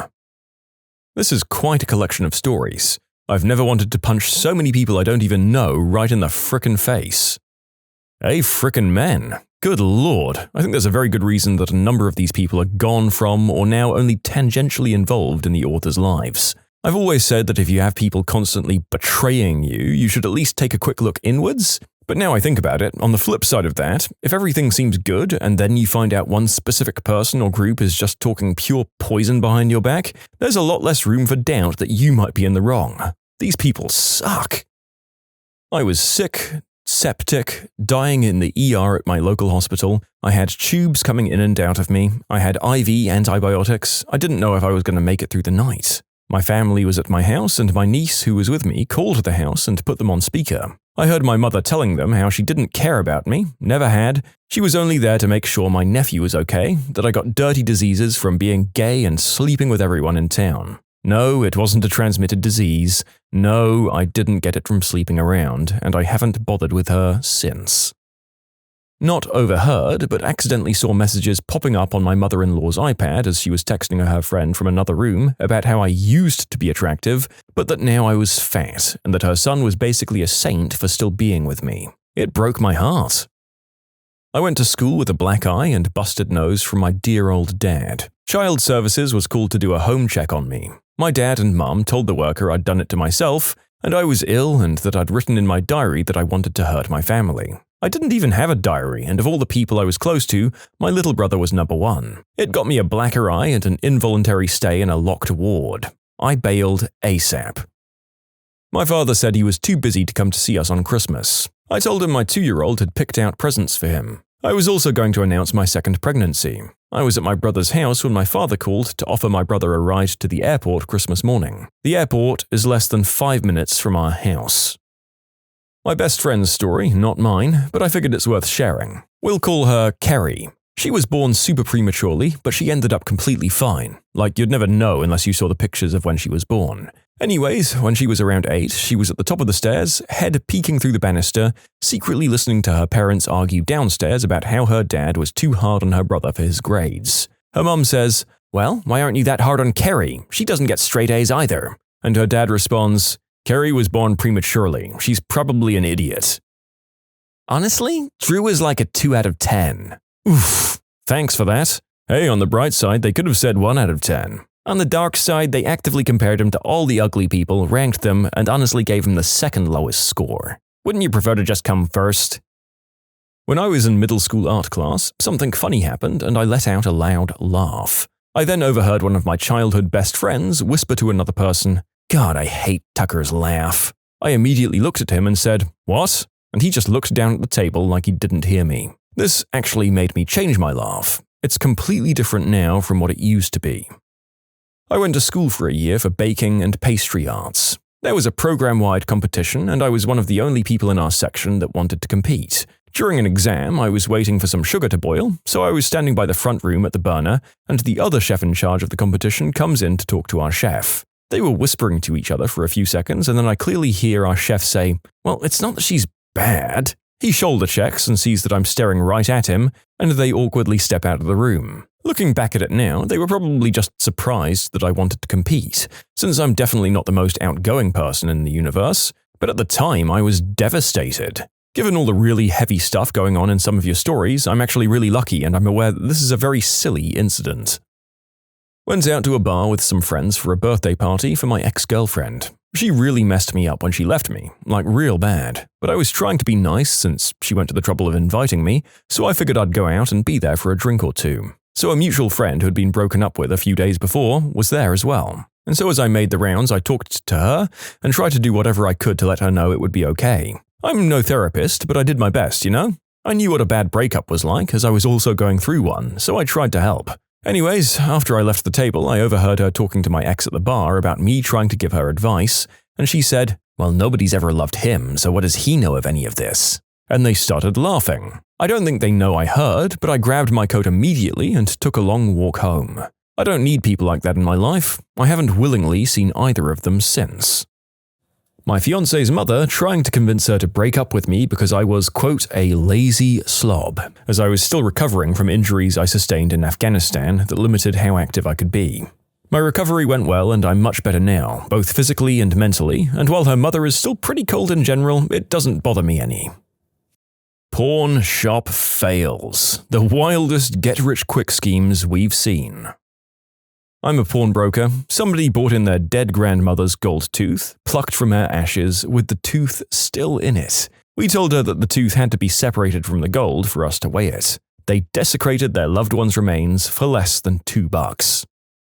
Comic book shop employee. Let me tell you, every single seller has a, quote, totally mint collection, and a first appearance of Superman or Batman. There have been literally hundreds of Batman or Superman #1s printed over the years. Every time they reboot a series, it starts with issue #1. The people who were polite about it, I didn't mind. The people who thought we were trying to rip them off and that their books were priceless just did my head in. This is especially dumb considering that Batman and Superman's actual first appearances were in comics that didn't even have Batman or Superman in the title. If it was the Hulk, at least his first comic actually was The Incredible Hulk #1. A guy literally brought in an RPG. He was doing yard work for this old lady whose husband had passed. She gave it to him for doing some yard work, not realizing it was live and active. The guy was career military, and after the bomb squad came and disabled it, they went to their house and found a trove of similarly very illegal military-grade weapons. Oh, you mean that kind of RPG? What's funny is that this sounds exactly like a role-playing game quest. You did some lawn work, probably killed some low-level mobs. All for an old lady. Thank you, adventurer. Here's a fully functional weapon I have lying around. A kid from my school had a letter signed by Abraham Lincoln. He brought it to show and tell one day and we were all super impressed. In grade 12, he stole it from his dad and went to pawn it. He bragged about how he was going to be rich. It turned out his grandfather forged the letter and gave it to his dad as a gift. I had a guy try to get $100 for 2 wheat pennies and 2 buffalo nickels, 4-legged. About 14 years ago, I had a guy call the store and ask if we took GPSs. I told him we did, and then he asked the address to the store, and I told him. Then he asked me how to get there. Haha, well, in 2011, that certainly wouldn't be a ringing endorsement of the main way people got around. I was about to ask why you'd even bother stocking GPSs, but then I remembered that thin stretch of time where most people I knew had a TomTom or some such device, before we worked out that we had a machine in our pockets that could do the same thing without buying additional hardware. What did you want him to do? Take the GPS out of its original packaging and slash its value by over 90%? No GPS collector would be that foolish. Had a guy try selling me a firearm. Before I could even nope him out of there, the shop was in New Jersey, we don't buy those, he began to point the weapon around him with people all over the store pulling the trigger. That guy was a special kind of guy. Fortunately, it wasn't loaded, but still. I don't work in a pawn shop, but I bought my first guitar in one. The big defense contractor in my town laid off over 10,000 people overnight, and the contagion spread. I was looking for my first guitar, and I'm cheap. After checking the music stores, I hit up the pawn shops near work. While I was looking, this clean-cut guy in his early 30s comes in trying to pawn his guitar, hard case, and effects. Since the shop had a bunch, they offered him crap, evidently, and he left. He was almost crying, saying he got laid off and had to pay some bills. I followed him out and asked him what he wanted for it. He said $100. I also gave him my phone number and said he could buy it back when he got on his feet. I never heard from him. I'm looking at it now. Unplayed for months. I hope everything worked out for him. I worked in a pawn shop for around 7 years or so. We had people trying to pawn fake jewelry all the time. The best was when they didn't know it was fake. So many women left yelling about that cheap son of a bee. I can't even remember half the stupid crap we turned away. There was one thing that we didn't turn away, and we should have though, and I love that story. You see, one of the other employees took in what he described as a 24-karat gold baby bracelet. It was a ring for a gentleman's downstairs. A golden rooster ring, if you will. This employee was a bit of a know-it-all, and he liked to rub other people's mistakes in their faces. He eventually went on to become manager, and then district manager, and you can bet your sweet keister I made sure every employee under him knew about the baby bracelet. He never lived that down. Not a pawn shop, but GameStop. Guy rolled in with hundreds of bootleg games and a bunch of modded consoles. He couldn't fathom why I wouldn't take them. I used to work at one, and back when they took DVDs, that was a constant issue. People trying to sell us DVDs they burned off their computer and getting mad when we wouldn't take them.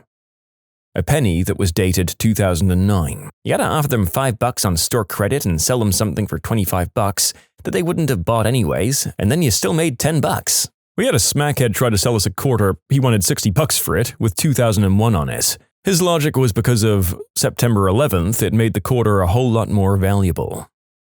I worked in a jewelry store during the peak of the "everybody buy gold and diamonds" phase. A group of kids comes in with a ring that they found in the parking lot. It's an obvious cubic zirconium, which I tell the ringleader. As soon as he hands it to me, one of the others demands, a touch annoyed, "How do you know?" In one of those excellent, too rare moments of perfect reaction, I asked, "Why did you bring it to me?" "Because you're a jeweler." Oh.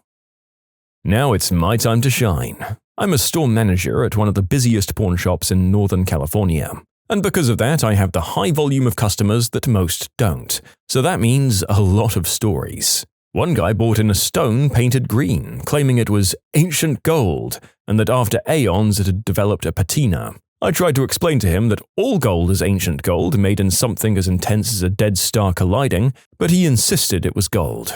After about 30 minutes of discussion, he forced me to test it, and when I showed him it wasn't gold, he told me he spent $4,000 buying it off some guy. Another guy bought in a bag of used syringes and wanted to trade it for a TV. I did not oblige. Another bought in a piece of safety glass from a windshield and claimed it was a diamond even when I assured him it wasn't. Someone else bought in a clump of bent and slightly melted forks and spoons, claiming it was a meteorite fallen from the ISS trash that was shot into space. Then someone else bought in a costume cape, claiming it was the real invisibility cloak from Harry Potter. With further questioning, he didn't think it was a prop from the movie, but the actual magical cape. As a watch guy, this is my favorite one. Someone bought in a, quote, Rolex, claiming her father gave it to them. When I showed her that it actually said Rolflex and Skiss Made, she claimed that those were misprints and that meant it was worth more because of it. After I opened the watch to show her the movement, I saw that there was no movement at all, but just a weight in the back. A couple came in with an old 1990 30-inch TV claiming that it was an antique, and they refused to leave the store until we gave them $800 for it. We showed them selling online for literally a couple of dollars, but they refused and said they knew what they had. Not in line with the crazy people, but a good story. A couple used to come in once a week and pawn stuff. Well, apparently one day the wife decided she was done with him as a husband, snuck up behind him in the store, sprayed him in the face with pepper spray, stole his car keys and his wallet and ran out of there and stole his car. Then there was the time someone came in with an obviously recently used dialysis machine. It still had blood sprayed on it like they ripped it away while it was in use, I don't know, and they tried to sell it for thousands of dollars. You know, we passed on that one. A surprisingly low amount of stuff we take in is stolen, But there was the one time one of my coworkers took in an Audemars Piguet watch and asked the guy how much he wanted to sell it for, to which he responded that he wanted at least $100, so my coworker just gave him $300. The police report was filed and nothing came back stolen, so I don't know what was up with that. I mean, pretty much anything. People came in all the time thinking they could sell or pawn something for almost as much as they bought it new. Our policy was generally to buy it for 25% of the new price, and only higher if it was an interesting or high-value item. I always hated jewelry, because you just knew the person was going to get furious at your, quote, lowball offer. I paid $10K for this at the jeweler's, and here's the receipt and insurance certificate. Unfortunately, we go by the weight of gold, which has a fluctuating market price, and the size and quality of the diamond. Going by our rates, I can't offer more than $200, and I can't blame them for feeling insulted. It sucks because while some people pawn stuff to feed their substance habit, which sucks for them too, you know, many of them do it because their power is going to be shut off, or they can't afford food for their kids, or because their husband's medical bills are slowly creeping up and, hell, I haven't worn this ring for years. Who cares if my grandmother gave it to me? It's gotta be worth thousands. Or the 100 other reasons poverty frickin' blows. But as the employee, you have to sit there and be stubborn because you're poor too and your frickin' dirtbag boss will deduct anything overpaid from your check. Pawn shops give you cool stories, but it does gradually crush your soul. Yeah, I guess you have to be prepared for some tantrums. I'd think people who are desperate enough could be pretty violent too and maybe break stuff. Jobs set up to exploit people down on their luck have got to be hard for a good person to work in. I took an old $10 bill into a dealer to see how much it was worth. I don't recall the year, but it was pretty old. I figured it might be worth something. The guy says, $10. Showed me what a bill would have to be like, and I asked how often he sees them. He gave me a longish answer about collectors and how they're not uncommon, but you don't see them since people hold on to them. After that, we just started to talk, so he showed me around. Nobody else was in the store, so he had the time. People also like to talk about their passions, so he was in his element and I got a bit of a history lesson. I spent 30 minutes in his store with him looking at rare money. That was cool of him not to just brush you off since you weren't trying to waste his time and not many knew a lot about it. Especially since actually valuable old money is in a totally different league than regular old money. You can submit your own stories to be featured here on the channel. The story submission link is in the description below. Don't forget to subscribe to Am I the Genius? I might be late to this, but I worked at a pawn shop for about 6 years. I once had a customer walk up to the counter and slide a gold coin to me and say, "I think this is gold, man." This particular customer reeked of bile and looked like he was just strung out on everything possible. I looked at the coin and slid it back to him and replied, "This is a Chuck E. Cheese token. I can tell by the mouse on it." He just said, "Oh," and walked away. That was when I noticed he had crapped his pants to the point it was almost all the way down his pant leg. There was a buy and sell by my house that would give you $5 for any game and sell every game for $10. I used to go in and check the prices on all the games, and if I'd make more than 10 from GameStop, I'd buy the game, go to GameStop and sell it, and then buy all the crappy games GameStop had that were less than $5, and take them back to the buy and sell to make more money. You see, I was a smack addict at the time, so that was my job when I wasn't working at my restaurant.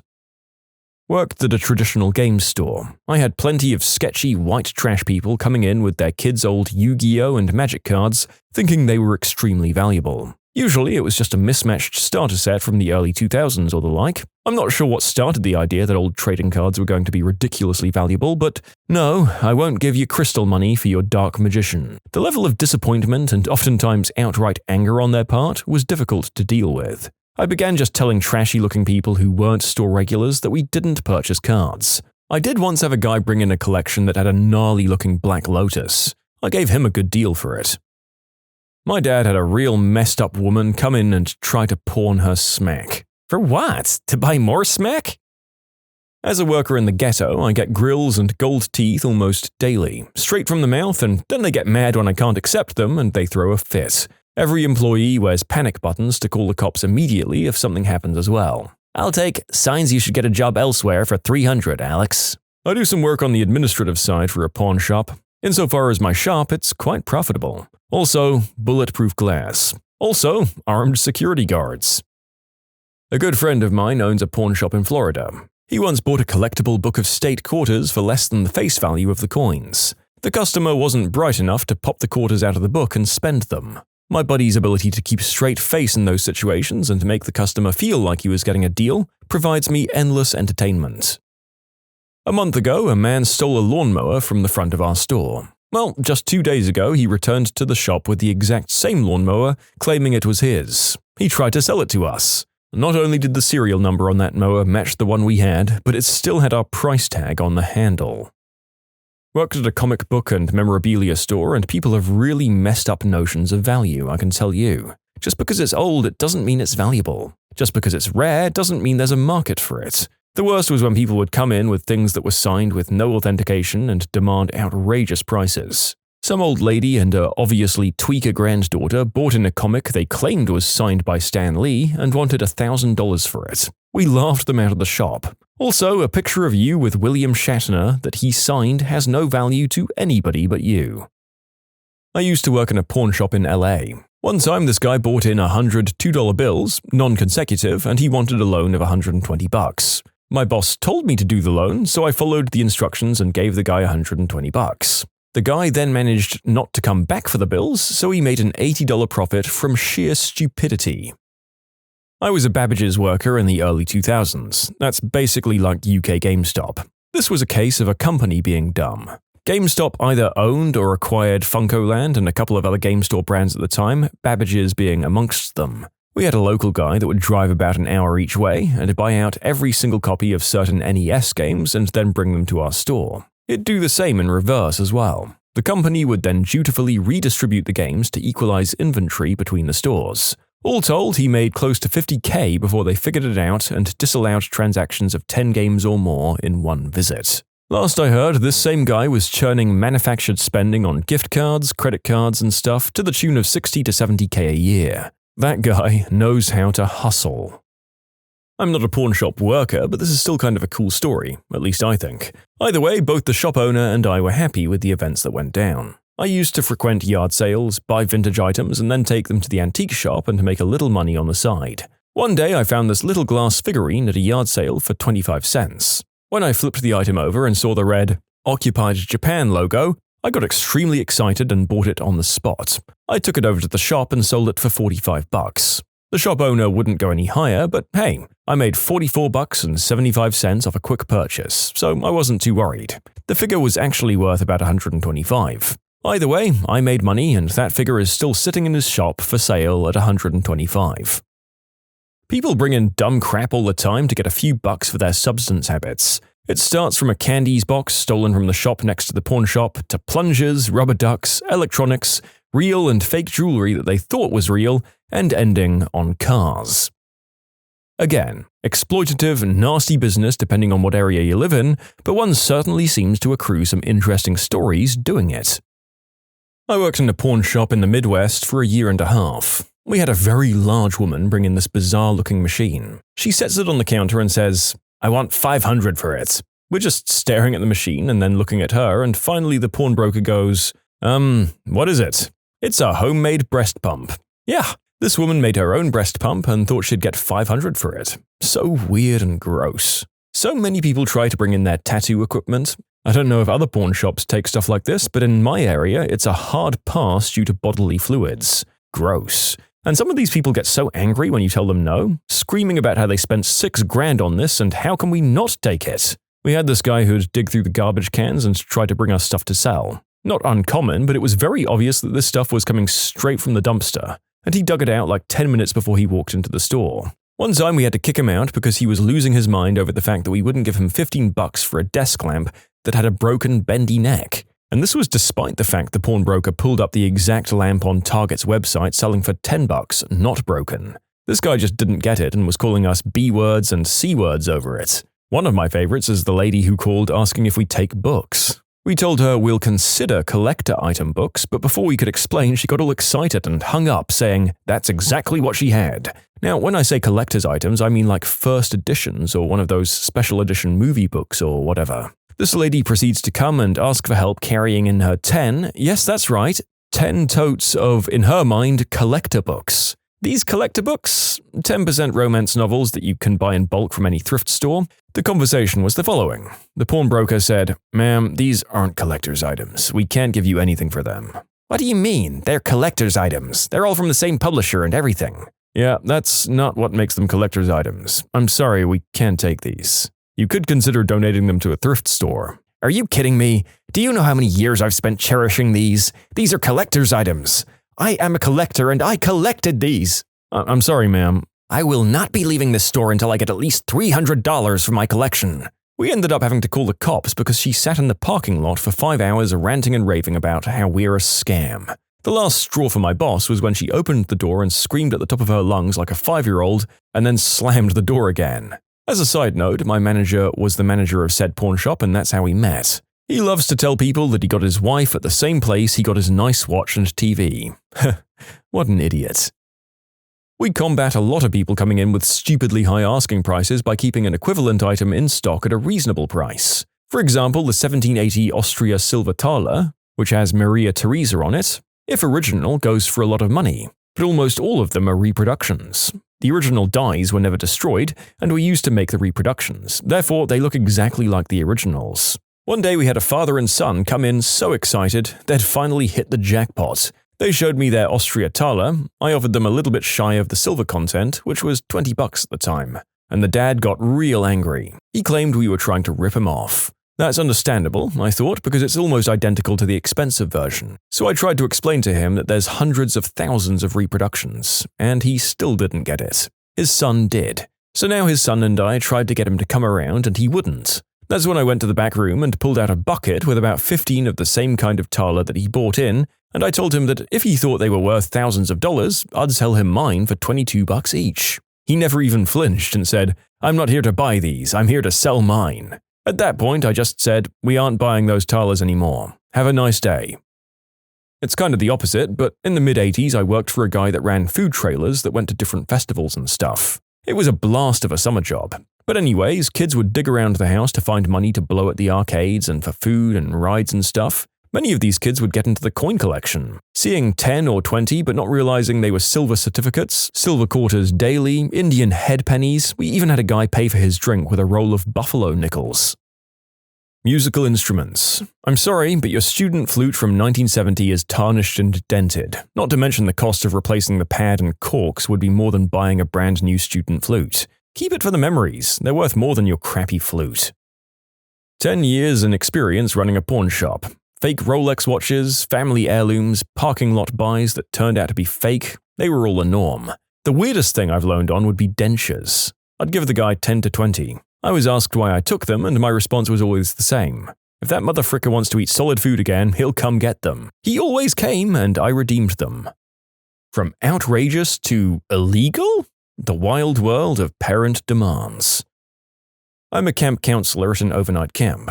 One kid's mum called to tell us that her kid can't drink water or take a shower because he was going to have a mental breakdown from all the minerals in the contaminated water. She said he could only be exposed to pure water, whatever that means. Long story short, she tried to sue us for unsanitary water conditions. Lady, your kid's going to have a mental breakdown from the dehydration from the lack of water, whether purified or not.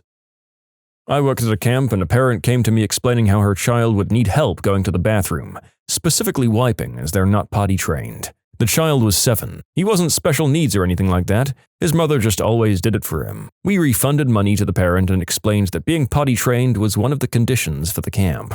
My husband's nephew is this way. I hate it. His mother is a horrible person and he's a nightmare child. He just does whatever he wants and screams and curses in your face whenever you try to get him to stop. He'll scream things like, "I'll punch you in the ding-dong," or "I'll frickin' kill you," and nothing anyone does will make him behave. He's not properly potty trained and he's like 6 or 7, I don't know. I actively avoid him because he's such a little crap bag. He'll just sit on the toilet screaming, "I'm done," until someone comes and wipes for him. It's horrible and disgusting and I don't know how he handles school. Used to work at the mall. The amount of people who'd ask us to watch their kids while they finished shopping was astounding. The worst, though, was the woman who just left her 5-year-old daughter at the store because we had a kids' table and she told her to sit there and play. It was a stupid busy day, so we didn't notice at first, but then when it slowed, we realized we had an abandoned kid on our hands. The manager was on the phone with security when the mum came back, grabbed the kid, and effed off without a word.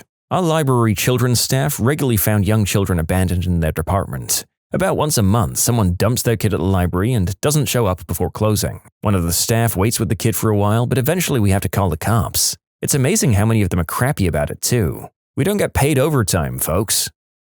We had parents a few weeks ago that told the principal of the school that they were keeping their child home the entire week of Substance Awareness Week because it shouldn't be the school's responsibility to explain substances to kids. These parents wanted to educate the child on the matter themselves. Both of them were lacking about half their teeth, and the other teeth were brownish. They had gaunt faces, so many pimples and pits, and were very skinny. Total crystal heads. Oh boy, that's the I did my own research crowd of the substance world right there. And an absolute tragedy waiting to happen. Poor kid. I hope he could at least get a pamphlet or something. Worked at a summer camp for a month a couple of years ago. In my bunk, I had a kid come from France. Sweetest kid I've ever met. Looked like he was loving camp. 2 weeks in, we get a call from his mum claiming her son isn't getting enough time to do arts and crafts, which was his favorite. No problem, my supervisor arranges it so I can take my bunk to the Arts and Crafts Center more often. 2 days later, she complains he's still not getting enough and pulls him out of camp. There's no possible way that she could have gotten a letter saying that even if she was staying in Canada, which she was. Letters took at least 4 to 5 days to get to the parents. She just legit ruined her kid's summer, who I spoke to directly in French, and he told me he was having the best time there. I actually adored that kid. He was one of the few not entitled little buttholes I had in my bunk. I hope he was furious at her. She used her own selfishness to ruin his summer trip. I've worked at a large summer camp for the last 4 summers, and I'd been a camper for the 8 previous ones. 4 years ago, my friends and I were essentially counselors in training, and 2 of my friends were given their own cabin of campers as real counselors, as recognition for having done a good job.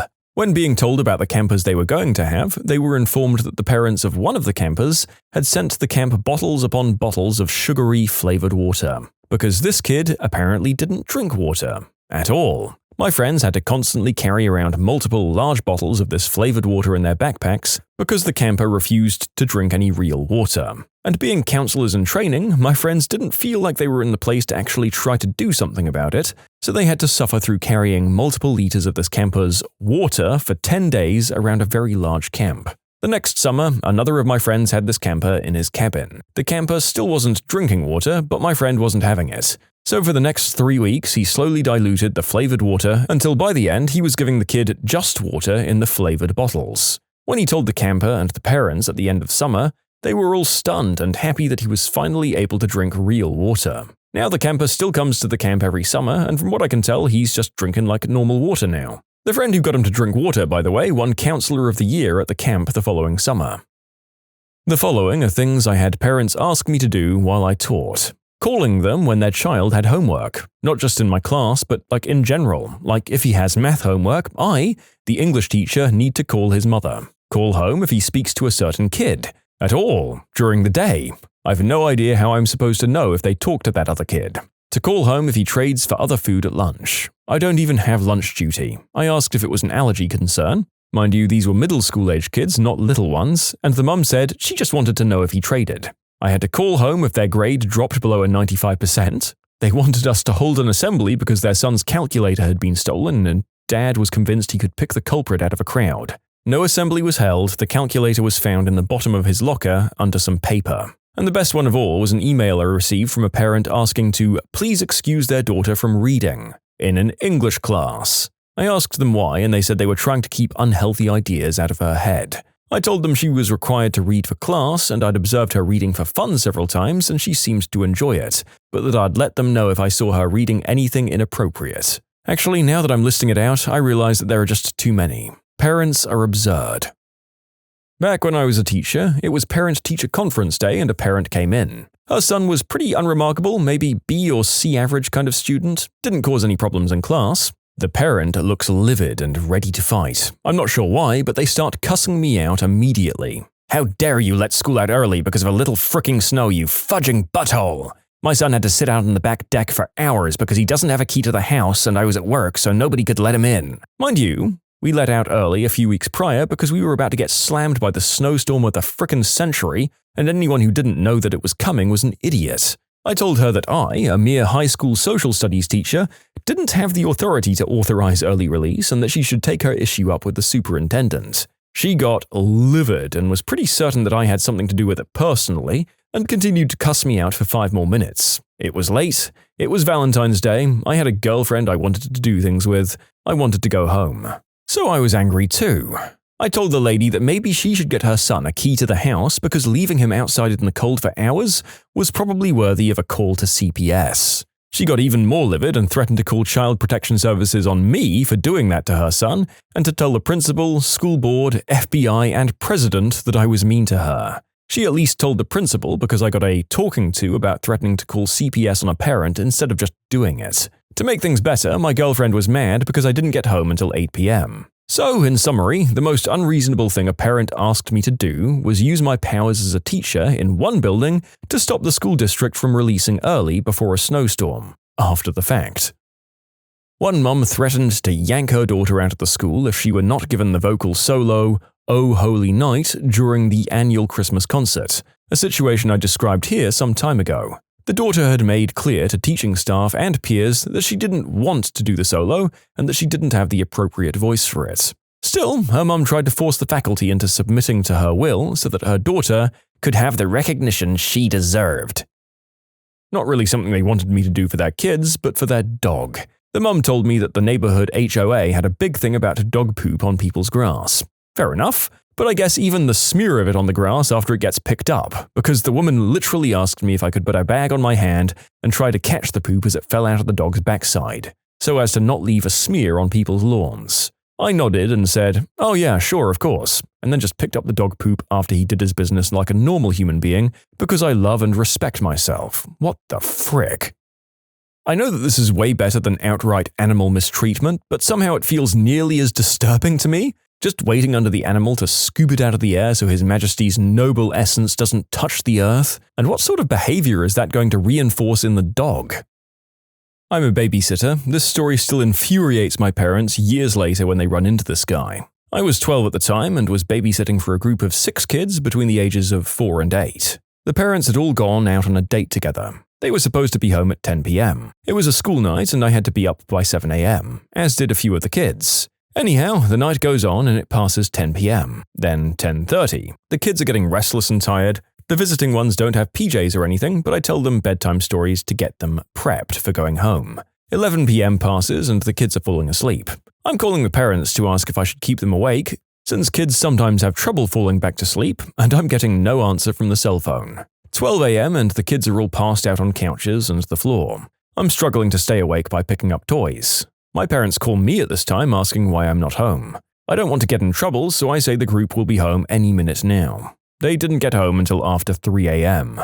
The dad was supposed to drive me home and he was super drunk. I thought my parents would be asleep at that time, so I got in the car with the drunk driver. We didn't crash, but he did veer off the road a few times. You could see the track marks through the yards of my neighborhood for a while. Needless to say, my parents didn't let me watch those kids again. So yeah, expecting a 12-year-old to watch 6 kids until 3 a.m. on a school night and then driving her home drunk off your butt. Oh, and they didn't pay me extra for the additional 5 hours I put in. My parents would have definitely come to my aid if I'd asked or called or anything, but I was a dumb kid who thought that I was grown up enough just to handle things on my own rather than ask for help.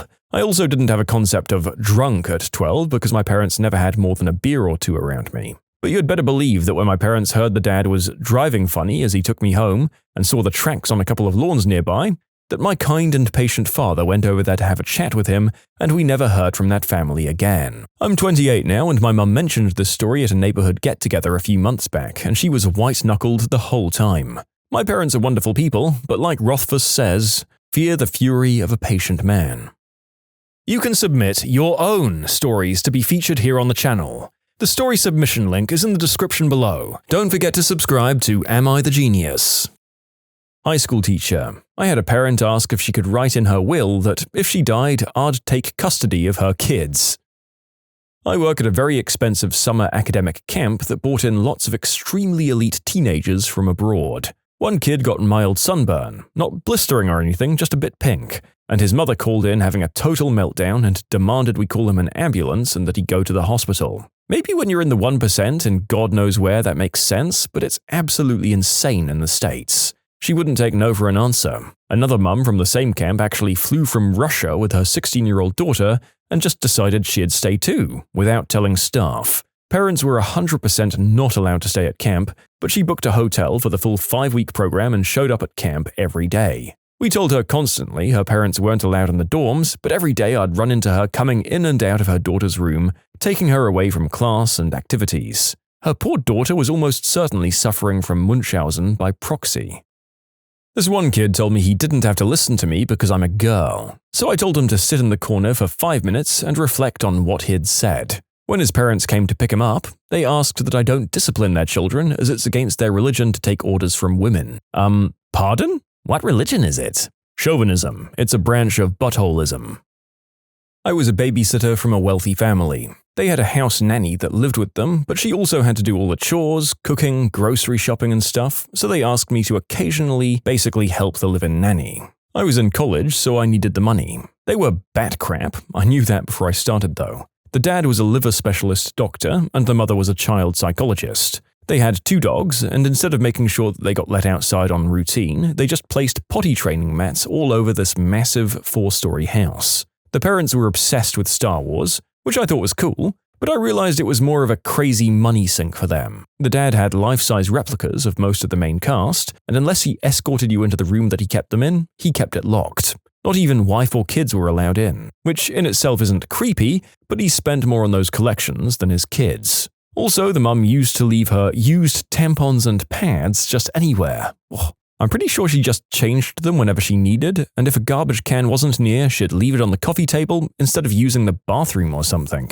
Anyways, oldest boy was 11, middle sister was 9, and the youngest brother was 2. Pretty easy money most of the time. But the oldest boy at 11 always did weird things, and they told me to never deny the kids outright, but to use positive language to them only. Sure, whatever. So this 11-year-old, I caught him looking at skin flicks, and well, I couldn't tell him to stop.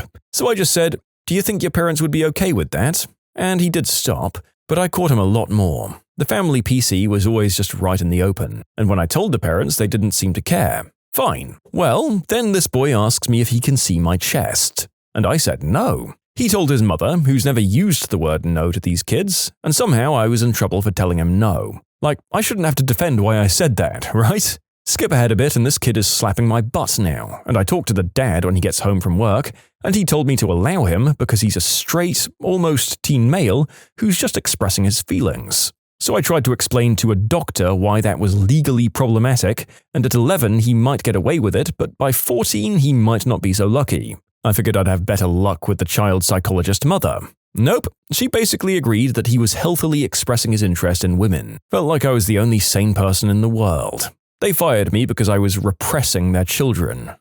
I really hope the kids grow up okay. The other 2 kids were sweet, but the oldest was a real troublemaker. And years later I heard they got a divorce because the youngest turned out not to be the child of her husband. Well, the divorce is a pity. I'm sorry for these 2 people who've both left the only person who might have tolerated them. Oh, who am I kidding? They're rich. Somehow. It's frankly worrying that the woman is a child psychologist and that both of them take that view of a woman's agency. Really setting up your kids for failure there, guys. I teach English in France in a nicer area of Paris. Because it's a nicer area, most of my students have been exposed to English most of their lives and speak it conversationally, if not fluently. And I've been asked more than once to teach the class in French. Not just give instructions in French or use both French and English to help the kids that are struggling, but just to speak French for my full 55-minute English lesson.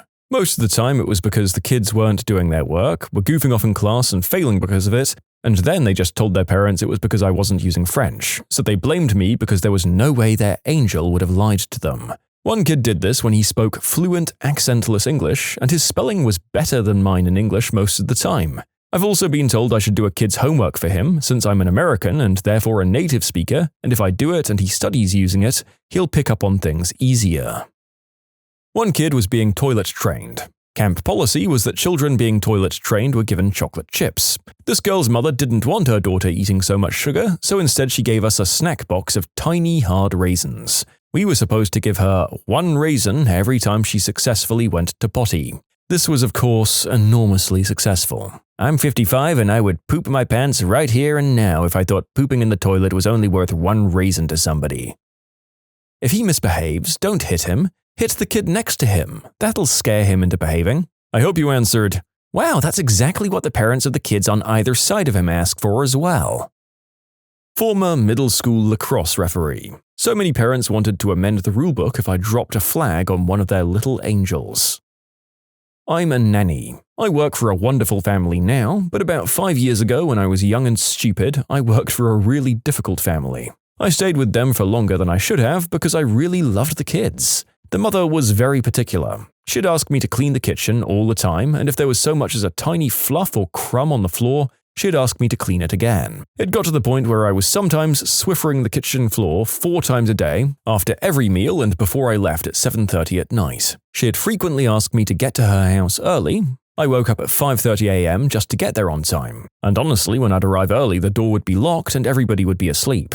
However, the straw that broke the camel's back was when I'd taken 2 of the babies out to the park because the housekeeper was coming that morning and I wanted to get her out of the way. The mom texted me right after I'd gotten to the park and told me to come back to the house and clean up the kids' toys before the housekeeper came, because it wasn't the housekeeper's job to pick up the toys. The fact that this lady didn't want the housekeeper to have to pick up the 5 toys that were on the floor because it wasn't part of her job description, yet she'd have me cleaning the kitchen 4 times a day, which certainly wasn't part of my job description, coupled with the fact that she was at home with no kids and wouldn't pick up the toys herself, made me so furious and I felt like I wasn't being valued at all. I quit shortly after. As an infant teacher at preschool, I had multiple parents who used cloth diapers. That didn't bug me. Standard procedure was that they'd provide some kind of smell-proof bag for us to put the soiled diapers in. No big deal. One mother, though, insisted we rinsed her daughter's soiled cloth diapers in the toilets at my work, even after the directors of the preschool told her we wouldn't be doing that. She got so mad at us for not rinsing the soiled diapers that she stopped providing the smell-proof bag for us. It was really gnarly.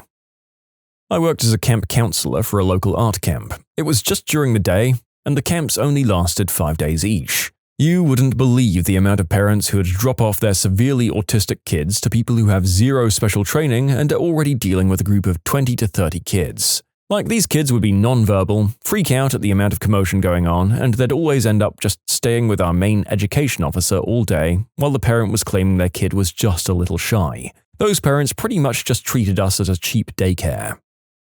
Worked at a gymnastics day camp this past summer. Had a parent come in and request that the TOTS director, in charge of the 5 to 7-year-olds, have her child poop in a bag and look through it and try to find the coin that the kid had swallowed the day before. We sent that kid home for the day. The parents of some kid I used to babysit were on a holiday in France about 100 kilometers away from where my parents and I were camping. They asked me if I could drop by and babysit their daughter while they went out to dinner. I cannot say it enough, nobody can babysit your kid while you are home. I had to do it for an entire summer while the kid's mum worked from home. It was the most frustrating and dysfunctional summer of my life. The children would constantly scream and cry for their mother, and even if they forgot that their mum was just in another room for a few minutes, she'd cough or go get a glass of water or something, and the kids would start wailing again. When I went to summer camp, they had move-in day, when all the parents would drive the kids to camp, and we'd pick up our bunks and set our things up. The counselors were there to help with heavy stuff, but generally they let us do it. Then I went to work at a camp in the Catskills, straight out of wet, hot American summer. The kids got their bags sent to camp ahead of the buses from the tri-state area. We were expected to carry all of their huge, heavy bags to the cabin and set up all of their stuff at their bunks. Of course, when the kids got theirs, they'd complain about which bunk they had or that we didn't do it right. And that was my intro to this camp with the most spoiled group of little B-words I've ever met. Inside the minds of dangerous criminals. Their crimes and sides of the story. My dad was a cook for my entire life. I learned everything I knew about cooking from him. He used to be a pilot. He had a pilot's license, he had all the gear, everything. I never questioned it. One day while we were working together, it kind of popped into my head that I never knew why my dad was a pilot. Did he fly commercially? For fun? Who knows? I asked him and he candidly gave me a nice account of his life. You see, he had used to fly white snow and weapons out of the Carolinas into New York. Then he showed me his leg where he'd been shot during a takeoff when they'd done a deal and they opened fire on the plane as he left because they thought they'd gotten screwed. He told me that when my mother was pregnant with me, that his substance people wanted him to work down in Cancun with them because they were opening a club.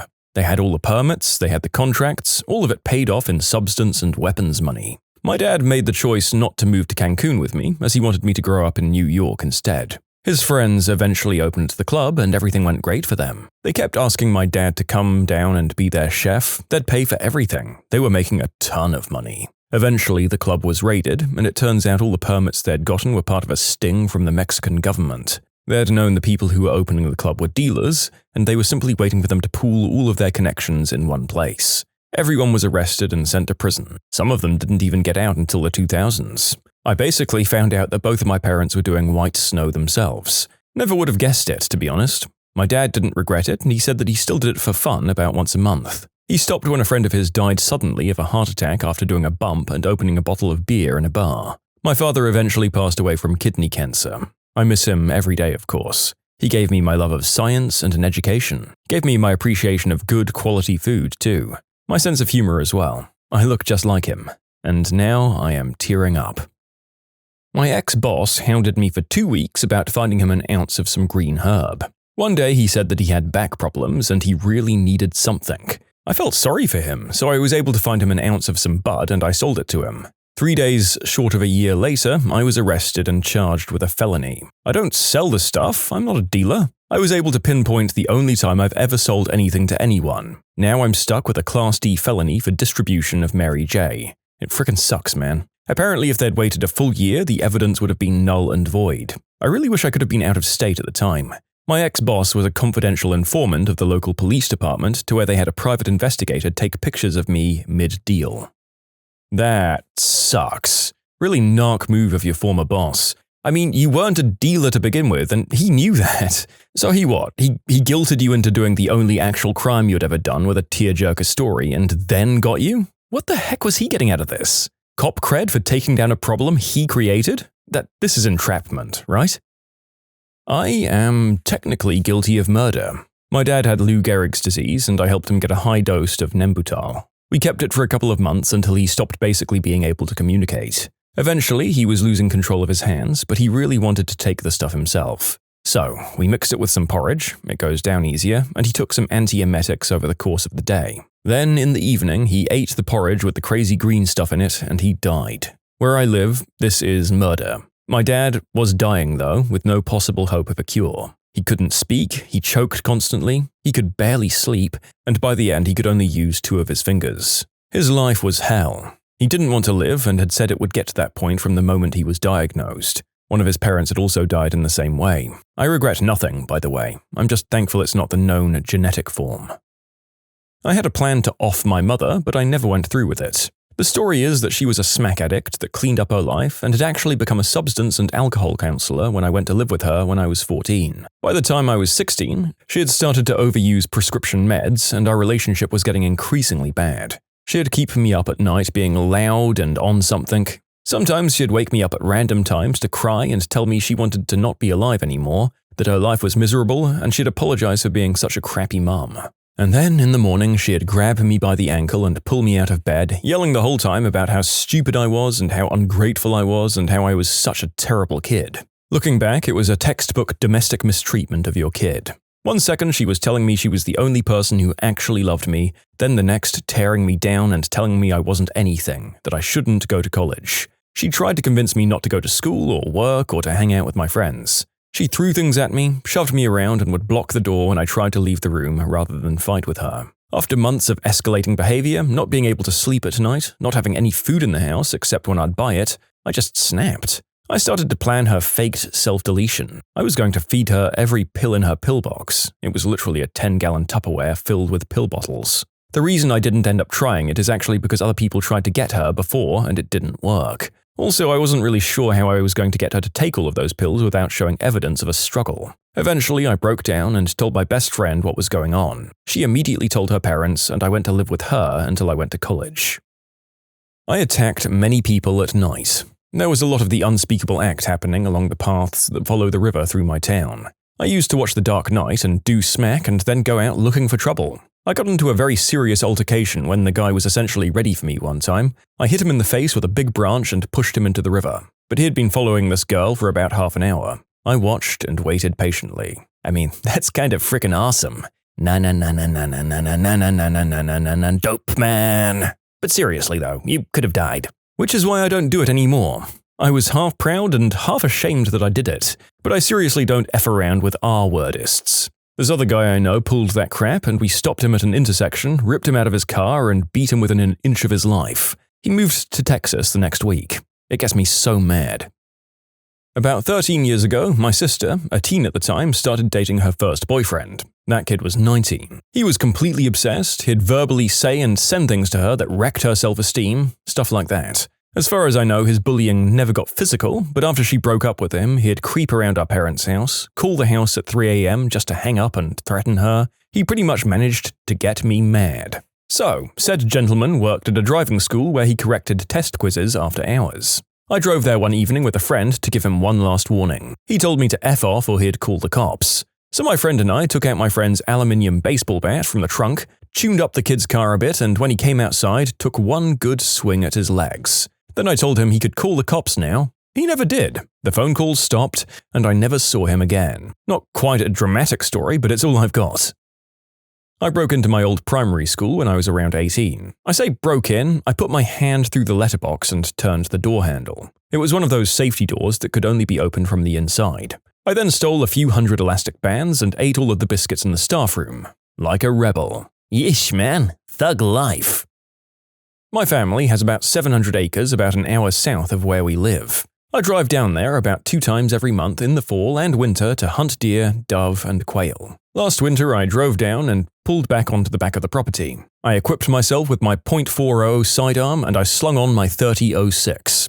I like to walk the property because I think it's easier to sneak up on the wildlife than having a 4x4 scaring them off. I was walking around the property when I walked out of some trees and I see a truck with 2 guys sitting on the tailgate with hunting weapons and beers. I walked up to them very nicely and casually. They look at me and ask, like, "How's it going?" I said, "Fine, but why are you guys here?" They mumble a few words and then ask me the same question. I respond, "Well, my family and I own this ranch." Then they look confused for a second, and then one of them grabs his gun and proceeds to chamber it. I turn and start running my butt off into the woods. I hear 2 shots fired off in my general direction. I drop to the ground behind some brush, grab my .30-06, I chamber it, look through my scope and point it at the mother fricker who I think shot at me. I aim at his upper leg.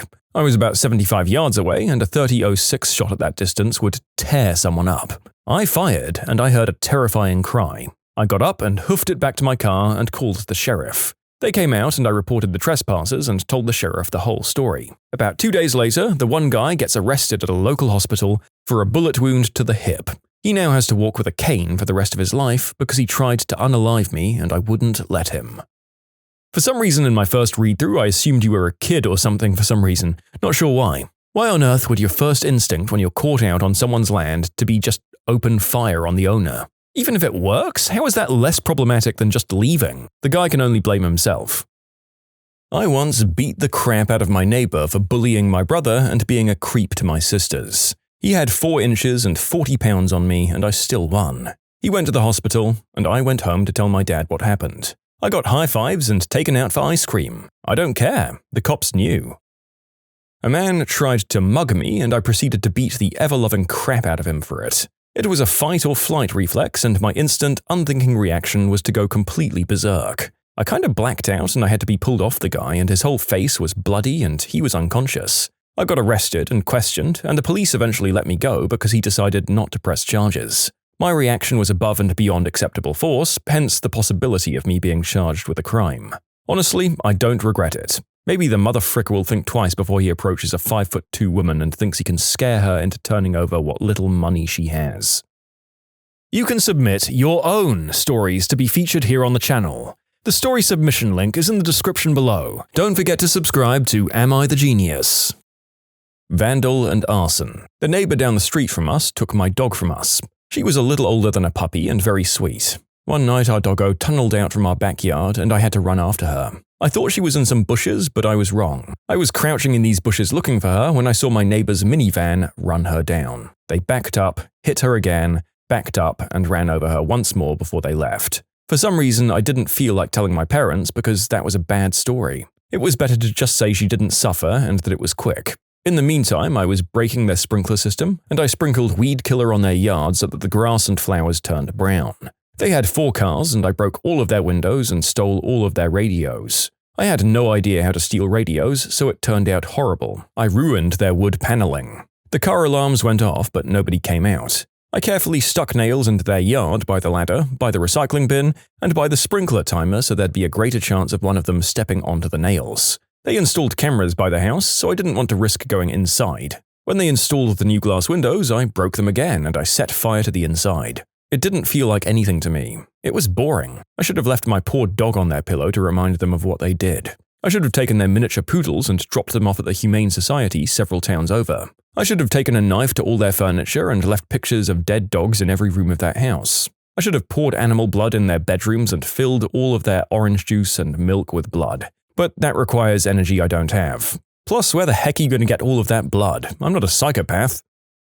A number of years ago, I was at a party, heavily liquored up, when all of a sudden a fight broke out. When I noticed one of my friends was getting beat up, I jumped in to save him, and thus got the crap kicked out of me by a number of juiced-up gentlemen. In the midst of the chaos and between consciousness and drunkenness, I managed to get the pocket knife out of my pocket, and I latched on to the nearest motherfricker I could get my hands on. I ended up on the back of the biggest guy and I slashed him up real good. He made it to the hospital to get stitches and, rather than press charges, declared a vendetta. The state thought differently and carried through with the charges themselves. They charged me with attempted manslaughter and assault with a deadly weapon. I took a deal and did 395 days in a medium security state penitentiary. I haven't seen him since, but I know we both have families, lives, and futures. My only hope is that he's long since forgiven me and now lives in peace. Kidnapping, assault, vandalism, and arson, I guess. My best friend's sister was dating a guy that my friend did not approve of. When he found out, things got pretty ugly, to put it lightly. His sister needed hospitalization, and, well, the rest of us snapped. The community in the area at the time was quite close-knit, and he was from a different part of town. So one night he was driving into our neck of the woods before he was knocked off the road by a diversion sign. His car got smacked into a tree, and we pulled him out before throwing him into a van after setting that car on fire. We drove him south over the border after giving him a kicking ourselves, and we warned him if he ever came back near that part of town, he wouldn't live to see it. After that, we threw him out and drove back home. Needless to say, he was never seen in the area again. Also, the reason the cops didn't do much was because this part of town was well known for constant hijackings, attacks, sectarianism, and stuff like that. Top it all off with a close-knit community of people that they knew weren't going to rat us out either. I crashed a motorcycle with a friend on the back who later died. She was rather drunk, and in mid-left-hand turn she leaned really hard to the right, causing the bike to hit a curb and both of us to fall off. I flew about 30 feet into some bushes, and she fell straight down by the curb. It was about 2 a.m., so nobody else was on the road. She was unconscious the whole time. Ambulances came and took us away. She was induced into a coma. I went straight to jail to await her outcome. Once the family ended the life support, I was sent to a state prison camp to finish out a year of incarceration. I'd been drinking, and that didn't improve the situation. I wasn't charged with a DUI, just regular vehicular manslaughter. I owe $500,000 in restitution for medical bills, and I'm a felon for a minimum of 15 years. I feel horrible for everything, and I'd change it if I could. I'm very fortunate to only go to jail for 1 year. Being in the real world is more difficult than I thought it would be. Nobody will hire me due to the felony. I moved out of state to California where the probation is much more relaxed, and I'm able to live my life. Still no jobs, but it's a little better in general. Someone committed the unspeakable act on a friend of mine, and she wouldn't go to the police about it. The guy was drunk, and my friend doesn't drink, by the way. I caught the guy from behind one night by chance, and I beat and kicked the crap out of him, took his wallet, and left. We lived in a bad area at the time, and a guy getting mugged late at night was nothing more than a statistic. I figured a completely random beating might have drawn more attention. I later found out that he'd done the same thing to at least one other woman, and I have zero regrets, beyond not thinking enough to aim for his groin more. I'm pretty sure I'd have a lot more trouble sleeping at night if I'd done nothing, to be honest. Well, yeah. Can't say that I condone many, if any, of the vigilante justice taken in these stories, and our viewers should take away that you should always pursue the legal action in situations like this. That said, I'm not sad that this happened to the guy and some of the others like him. I got caught with a crapload of Mary J. 120 hours of community service and 14 substance and alcohol classes later, and I'm free. Newt Gingrich wanted the death penalty for anyone with more than 2 ounces. He would have killed me, twice over. Victimless, non-violent crimes shouldn't be handled so harshly. Had I had a record or been a minority at the time, I'd probably be sitting in prison right now. I got a sunburn, but I'm in the US Navy, so technically that's destruction of government property. I'm not kidding. I robbed an old lady substance dealer at weapon point. The plan was just to get a pound of green herb, but it turned into this huge pain in the butt when we first showed up. This lady was a junkie and had junkies all over the house. I was getting teed off because she kept giving me and my friend the runaround. You should have seen the bathroom. It was full of holes from the junkies thinking the drywall was just more stuff for them. She had a 7-year-old son that got home from school, and she had us watching him while she went out to go get the herb.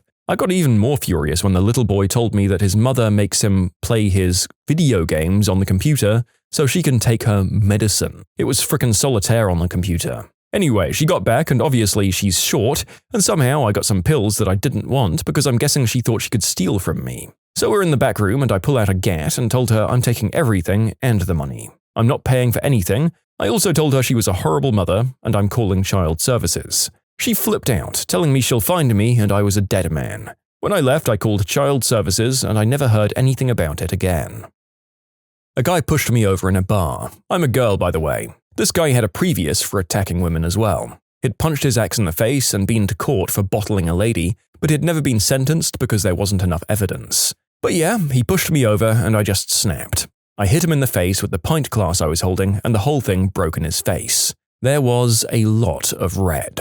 The cops were called. I was being really calm and coherent. I was cooperating with them so they didn't cuff me. I got in the car with them and I was held in a cell overnight. Couple of no-comment interviews later and I was free. I went to court and pled guilty. Got 180 hours of community service, £285 and a 6-week exclusion order from bars, pubs and clubs. Looking back, I overreacted. But that guy deserved it. I still have glass in my hand to this day, and this happened about 2 or 3 months ago. In short, glassed a guy for being a woman-beating C-word.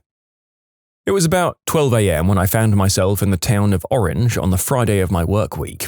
Using Reddit and Encyclopedia Dramatica, I was familiar with who Chris Chan was and pretty sure that he lived nearby. A quick search on my phone pulled up his address and it turned out it was half an hour away according to the GPS. I finished work up at approximately 12:30 a.m. Being that my company provided me with a work vehicle and covered all of my gas without asking questions regarding mileage, I drove my unmarked work vehicle to his home, parked down the street, and crept up to the back of his car and stole the plate off the back. This is much easier than it sounds, because Chris's house is the only house on the entire street that has a lamplight on at night. The back of the vehicle was also under shade from a tree, and I was wearing dark clothing. In any case, I didn't make enough noise removing the license plate to stir up our man-baby hero in the process of nicking the plate. It sounds like a lot of effort, but it's really not when you're used to driving 6 to 10 hours a day for work sometimes. In short, immature, but yeah. I stole Chris Chan's license plate off the back of his car. I now have a Virginia state license plate with the letters Sonny Chu sitting in my home, waiting for whatever to be done with it. I suppose in the eyes of the law, I am a dangerous criminal. Last year, I was convicted of grievous bodily harm with intent. We were out one evening and my friend got in a fight with a guy. I didn't stop it and he ended up in hospital. Because I didn't stop in to help the guy afterwards and didn't phone the police, I was charged under a UK law called joint venture, which made me as legally accountable for his actions as he was. I got a 3-month custodial suspended for 1 year, my housemate got 3 years. The only reason I wasn't sent to prison is that I'm currently at university and it would have cost me my place. Standing in court on my 23rd birthday being sentenced was the most ball-shattering, terrifying moment of my life. I ended a man. I have no regrets. I was never caught and in the same situation, I'd do it again, because I honestly believe it was him or me. He tried to mug me, I didn't let him, and he got violent. When he pulled a knife, I decided it was all or nothing, so yeah, he died. I didn't care, and I got away from the scene. I felt no guilt, and I still don't, but I was terrified about being caught. It probably went down as just another dosed-up scumbag getting his comeuppance. I honestly do not care. He attacked, he had a weapon, and I protected myself. One less dangerous person at large. More manslaughter, but whatever. I ended him, and I sleep easy at night. When I was an adolescent, I synthesized methamphetamine regularly. I obtained precursors, reagents, and glassware from my school's chemistry lab. I was the teacher assistant. I used online message boards to learn the synthesis method. I did small-scale red, white, and blue reaction. I also dealt other stuff like white snow, crystal, mushrooms, and Mary J. I traveled abroad numerous times, returning to the States, each time with loads of stuff for personal use and reselling. What can I say? I thought I was clever and was incredibly frickin' stupid. I'm immensely grateful that I never got in trouble. Now I'm mostly a law-abiding student and a moderately successful artist. I do still get those thrill-seeking urges, but I try to keep my mischief to wheat pasting and going 5 miles over the speed limit. From pride to pain, parents reveal their biggest disappointments in their adult children. He got a $200,000 inheritance when his father passed away 2 years ago. He's broke now. He's 24 years old and has a full-blown crystal addiction that started in the last 6 months. He was fired from the job that he got at 18 because he was under the influence and manic. As a sidebar, his manager was the one that introduced him to the stuff. Since then, he's dedicated his time to either finding or using crystal. He's been arrested 3 times and spent 30 days in jail and continues to use even though he's on probation. He's angry because we won't allow him to live with us while he's using. He's now homeless. He broke into our house and stole some of his father's sports memorabilia to support his habit. Some of it's not replaceable and very sentimental. He's a shell of the person we knew 6 months ago, both figuratively and literally. We can't hold a normal conversation and he's constantly twitching. We've offered to get him help, but he's convinced that the substances have set him free and we're all living in a delusional world where we have to work and conform to society. It's killing us. On the other hand, our daughter, 23, just graduated college in June with a paralegal degree, and she's decided to go to law school. She's afraid to celebrate her success because she doesn't want to make him feel bad or upset him, but F him for taking that away from her. My son is 25 and was diagnosed with bipolar disorder at around 15 years old, maybe younger. After he became too old and too big for me to manage his meds, he refused to take them, and his life has been a roller coaster of disasters ever since. Between prison time, both juvie and adult, bad decisions, self-deleting ideation, substance use, fathering 2 children he doesn't see from the same mother, and insisting on making up reasons to not speak to me, I'm done. Because honestly, there's nothing I can do for him. At this point, I'm just waiting to get a phone call where I need to go and identify a body. He's 20 and refuses to go to college or get a job. He lives with his mum, so all I can do is talk to him about it. I fear for his future. Like, his parents, aren't immortal, and he doesn't seem to have any self-preservation skills. Some people do struggle with motivation after they leave school. Mostly it doesn't last forever, though I was definitely like your son. Hopefully he can find a program or even just a hobby that he feels okay doing to maybe start looking at something that he enjoys and that interests him. Not me, but my uncle. We're born and raised in West Germany. We're Kurdish of origin. My father and uncle lived an incredibly hard life back in Turkey with very strict parents. My uncle wanted his children to live a different life, with an understanding father figure. It was his first child, and yeah, he enabled him, but he was never a doormat, he just did what he thought was best for his son, because he had never had an understanding father figure. He's a very kind and hard-working man who did everything for my cousins. While the younger ones are decent and successful people, the oldest one was always a bit of a piece of work. He never finished school or worked in his entire life, and at the same time he belittled my uncle for his work. Said things like he wouldn't even leave his bed for the money my uncle makes, that he's stupid for working for someone else, and that he doesn't understand life. They always believed in him. They gave him money so he could open his own stores, or bought him expensive cars and stuff so he'd get motivated and do something with his life. After about 10 years, the guy's 28 now, and a lot of money later, he asked for it again. My uncle told him basically that he wants to see a business plan first and that he has to wait about 3 months because they're renovating the house. My cousin threw a tantrum and left for a while. In the meantime, his parents renewed the first floor, walls, floor, bathroom, including furniture in his and his brother's rooms. Guys, one day my cousin came back while nobody was home and just lost it. Called my uncle and screamed something about how he has to wait for his money while they're spending it for themselves. And then he smashed the place. Everything, new and old, he ripped out the floor and destroyed the bathroom. There was water everywhere and smashed in walls. He slashed furniture and destroyed his brother's electronics. He had to be so angry. I was speechless when I saw it. They threw him out. They took his keys and we haven't heard from him since. But on the way out, he fought with his father and called his mother a B-word without provocation. It just broke my uncle's heart. He isn't the same man anymore. Yes, my cousin has mental problems. There's no diagnosis as we can't force him to a psychologist. At this point, it could be everything from depression to narcissism. He's never had a substance or alcohol problem as far as I know. As another commenter here wrote, some people just seem to be rotten. Pathological liar. 33 years old and he'd rather walk 10 miles to tell a lie than to stand still and tell the truth. His ex-wives all found out the same thing.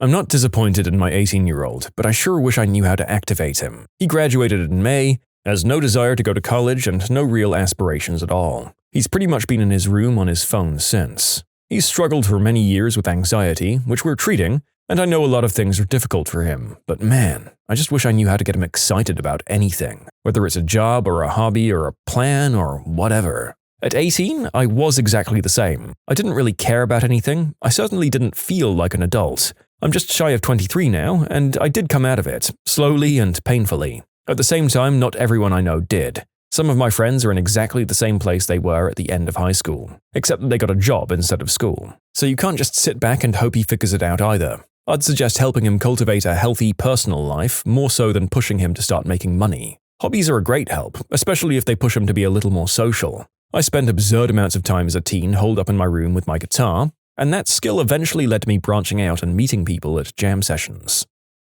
He's 42, he lives with his dad, and is now 6 years into a 2-year degree. He's gone through 4 decent cars in the last 6 months. His dad bought the cars, and he trashed them. He's also threatened physical attacks to his dad. He disowned his older sister over a political argument on Facebook. She said I'm leaving this discussion before we say things we'll regret, and he tried to forbid it, saying if she left she was disrespecting him and was no longer related to him. Okay, I'm reading other people's comments here to see what I can do to be a better child to my parents while I still have the chance. In short, don't be a jerk, follow your dreams, be independent while also spending time with your parents. I'm a little disappointed in my son because he's too much like me. He's a solid introvert who's afraid to ask for help and doesn't want to bother people, even with very legitimate requests. He's an expert procrastinator. I remember being that age and being so much like that. I'm not sure how I got through university, but I've also been a successful engineer for 30 years, so I've still got a lot of hope for him. Also, both of my kids vape and smoke. We've been anti-smokers for all of our adult lives, and I'm sad to see them choose to do something negative like that. They both apparently want to quit, but it's a tough road. For those of you who don't have disappointing adult children, I can always be yours. Same, I'll call to beg for money and everything. He's 31 and he's been a hardcore smack addict since age 15. He's put us all through hell. I'm disappointed and we're estranged, but he's still my son and I love him. No drive, no ambition, and no work ethic worth a damn. He's 25 and he peaked in the 6th grade. Oh, hey, Mom! My ex-husband was the son that my parents wanted their actual son to be, so they're mad that my brother isn't like him, and they're mad that I divorced him. Double whammy. Never mind that we were just fundamentally not working as a couple. They basically see it as me stealing away their chance at having the perfect child in a son-in-law. Oh well. I'll tell you why I'm disappointed in my son. We took the Ancestry.com test and he doesn't share my genetic background at all. Maybe it's not actually my son who disappointed me. Oh, I clicked this link because for some reason I was looking to hate myself more. I found fewer reasons for that, surprisingly. Well played, Internet. Because they're now 30, still in my basement and looking at crap that I think's going to bring the feds to my house soon on the internet.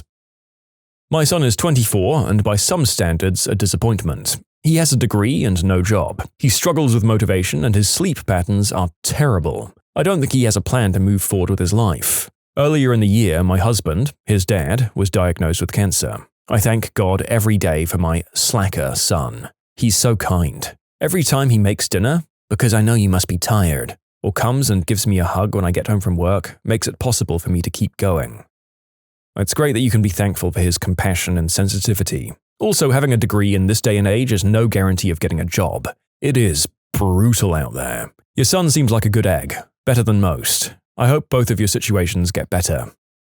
Not a parent, but some current drama in my family has my parents pretty upset with my brother. He's 20 years old and the youngest sibling of 8. He does get spoiled for being the youngest, and he also misses out on a lot because he's the youngest. I'm almost 10 years older than him. We're fairly close though. He was having trouble maintaining a job, so his dad got him hired as an assistant in his painting business. All he had to do was show up and do easy tasks, and he'd have the hours needed to pay for his car and living expenses. He did just fine for a couple of months, but then Mum and Dad went on holiday. He went home early without telling anyone one day, and then the next day he pulled a no-show. So his dad gets a call that he didn't show up and he won't answer his phone. Dad tried to call him and got no answer over several hours. Finally, my mum got through to his girlfriend, who said that my brother told her he'd talked to my dad and he had said he could have the day off. Well, that was a complete lie. My brother is required to make regular payments to my parents for the car they helped him buy. As long as he keeps making payments, he has access to the car. If he misses a payment, he loses access to the car until he pays. He decided to get a delivery job that doesn't give enough hours to make his car payment, but still requires his car. So he says he's got this job and he needs his car, so he's allowed to keep his car even though he's missing payments. Everyone just found out he doesn't even have a delivery job, or a job at all, so he's lost his car and all references for a new job. His girlfriend hasn't been too impressed with the lying either. Also, I'm not really taking sides in it. I don't approve of my parents giving him handouts and babying him, but I also don't approve of any of his behavior that he's picked up from the crowd he hangs out with. They're both the idiots here and to an extent the victims. I just sit off to the side and observe with popcorn. It's between them and I hope they'll figure it out. He's a deadbeat dad for his first daughter, which means I can't see my first granddaughter anymore. He's been in and out of jail since the age of 11. He's a multiple offense convicted felon as an adult, who will steal from anyone, myself and his mother included, and has threatened to have most of his family members killed. He's been known to carry stolen firearms and frequently uses his brother's name to try and avoid being caught. He's a substance addict, living with a substance-addicted girl, and now they have 2 more children together, both of whom suffer from the effects of their parents' habits. You can submit your own stories to be featured here on the channel. The story submission link is in the description below. Don't forget to subscribe to Am I the Genius? My mother's disappointed that I left a £33,000 a year job for a £28,000 one because I had 2 mental breakdowns. Even though everything now is perfect, she says, "Sometimes we just have to get on with it, you know." I'm still not sure what my parents think of me.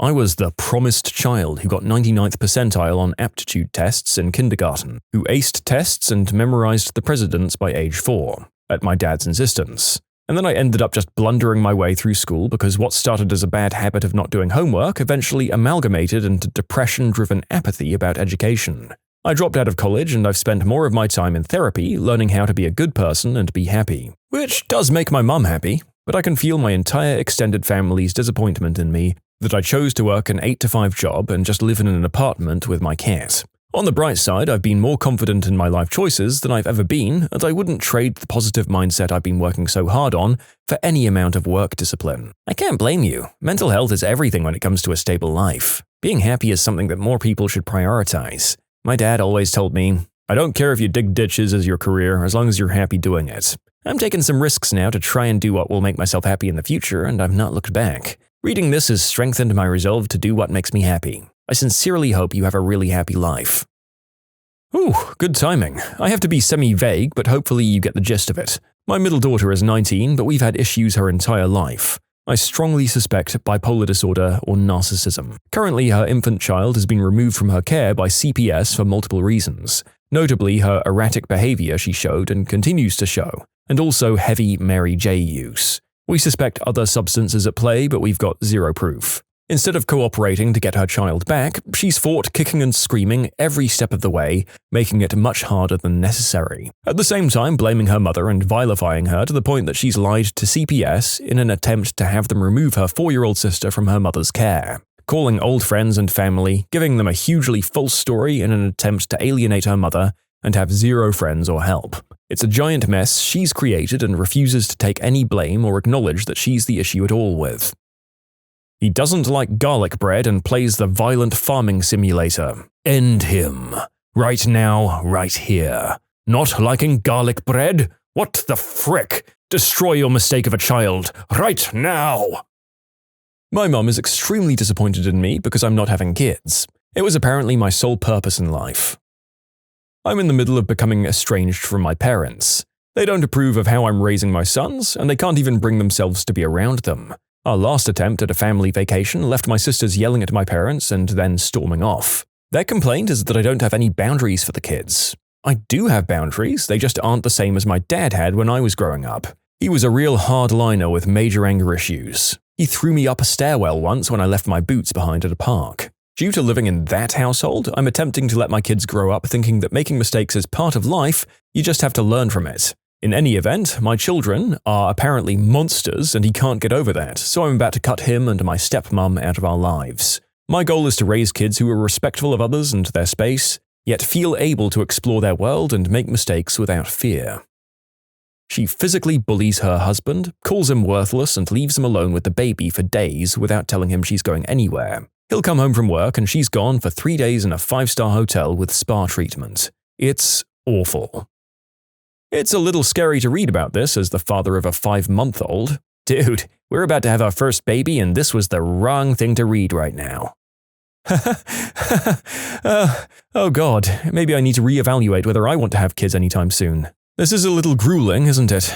Rest assured, prospective parents, most kids are just kind of crap bags or unmotivated at some point, but usually it gets better. My son always viewed me only as a milking cow. He doesn't care about anything but his own happiness, and he even refuses to talk to me. If it's still like this when he turns 2, I'm done with the entire affair. I like this one. Made me smile. My parents are disappointed in me because I won't pretend I wasn't damaged from the way they raised me. My mum held getting a degree as one of the pinnacle achievements you can do because it was such a big deal to her going back to school and getting her degree in her 40s. As someone who works in IT, I dropped out about a year into school and I haven't looked back. That was 10 years ago. I hid that I dropped out for many years before I actually told her. She was disappointed, but in my opinion, the astronomical cost of a degree doesn't have a good return on investment, and in IT I've worked up to a very high salary without one. Certifications, mentors, learning on the job and at home. To me, a 4-year degree doesn't make much logical sense in a fast-moving field like this one. My 19-year-old daughter failed out in her first semester of college. Not a big deal. Sometimes freshmen get overwhelmed and don't do so hot in their classes. My daughter, however, just decided to not show up at the classes that weren't theater-related. So she failed math and English, which she could have aced. Now, had she owned up to this, there would have been little issue. Lesson learned, do better on probation and pass the classes next semester. What she did do was just not register for classes for the next semester and try her luck living in the dorms anyway. Illegally. Somehow it took the college 3 months to catch up with her. She finally fessed up in March. By that time, she had been trespassing at the college for those 3 months, and we had to beg them not to throw her into prison. We were literally on the phone with college officials for an hour, begging them to just let her come home. She'd screwed up, but she'd learned her lesson. Luckily, if you can call it that, her grandmother rushed to her rescue and paid off her outstanding balance on her bill. $6,000 for 3 months she lived on campus, boarding and her food card. Her grandmother, my mum, then proceeded to tell my daughter she never had to return to us.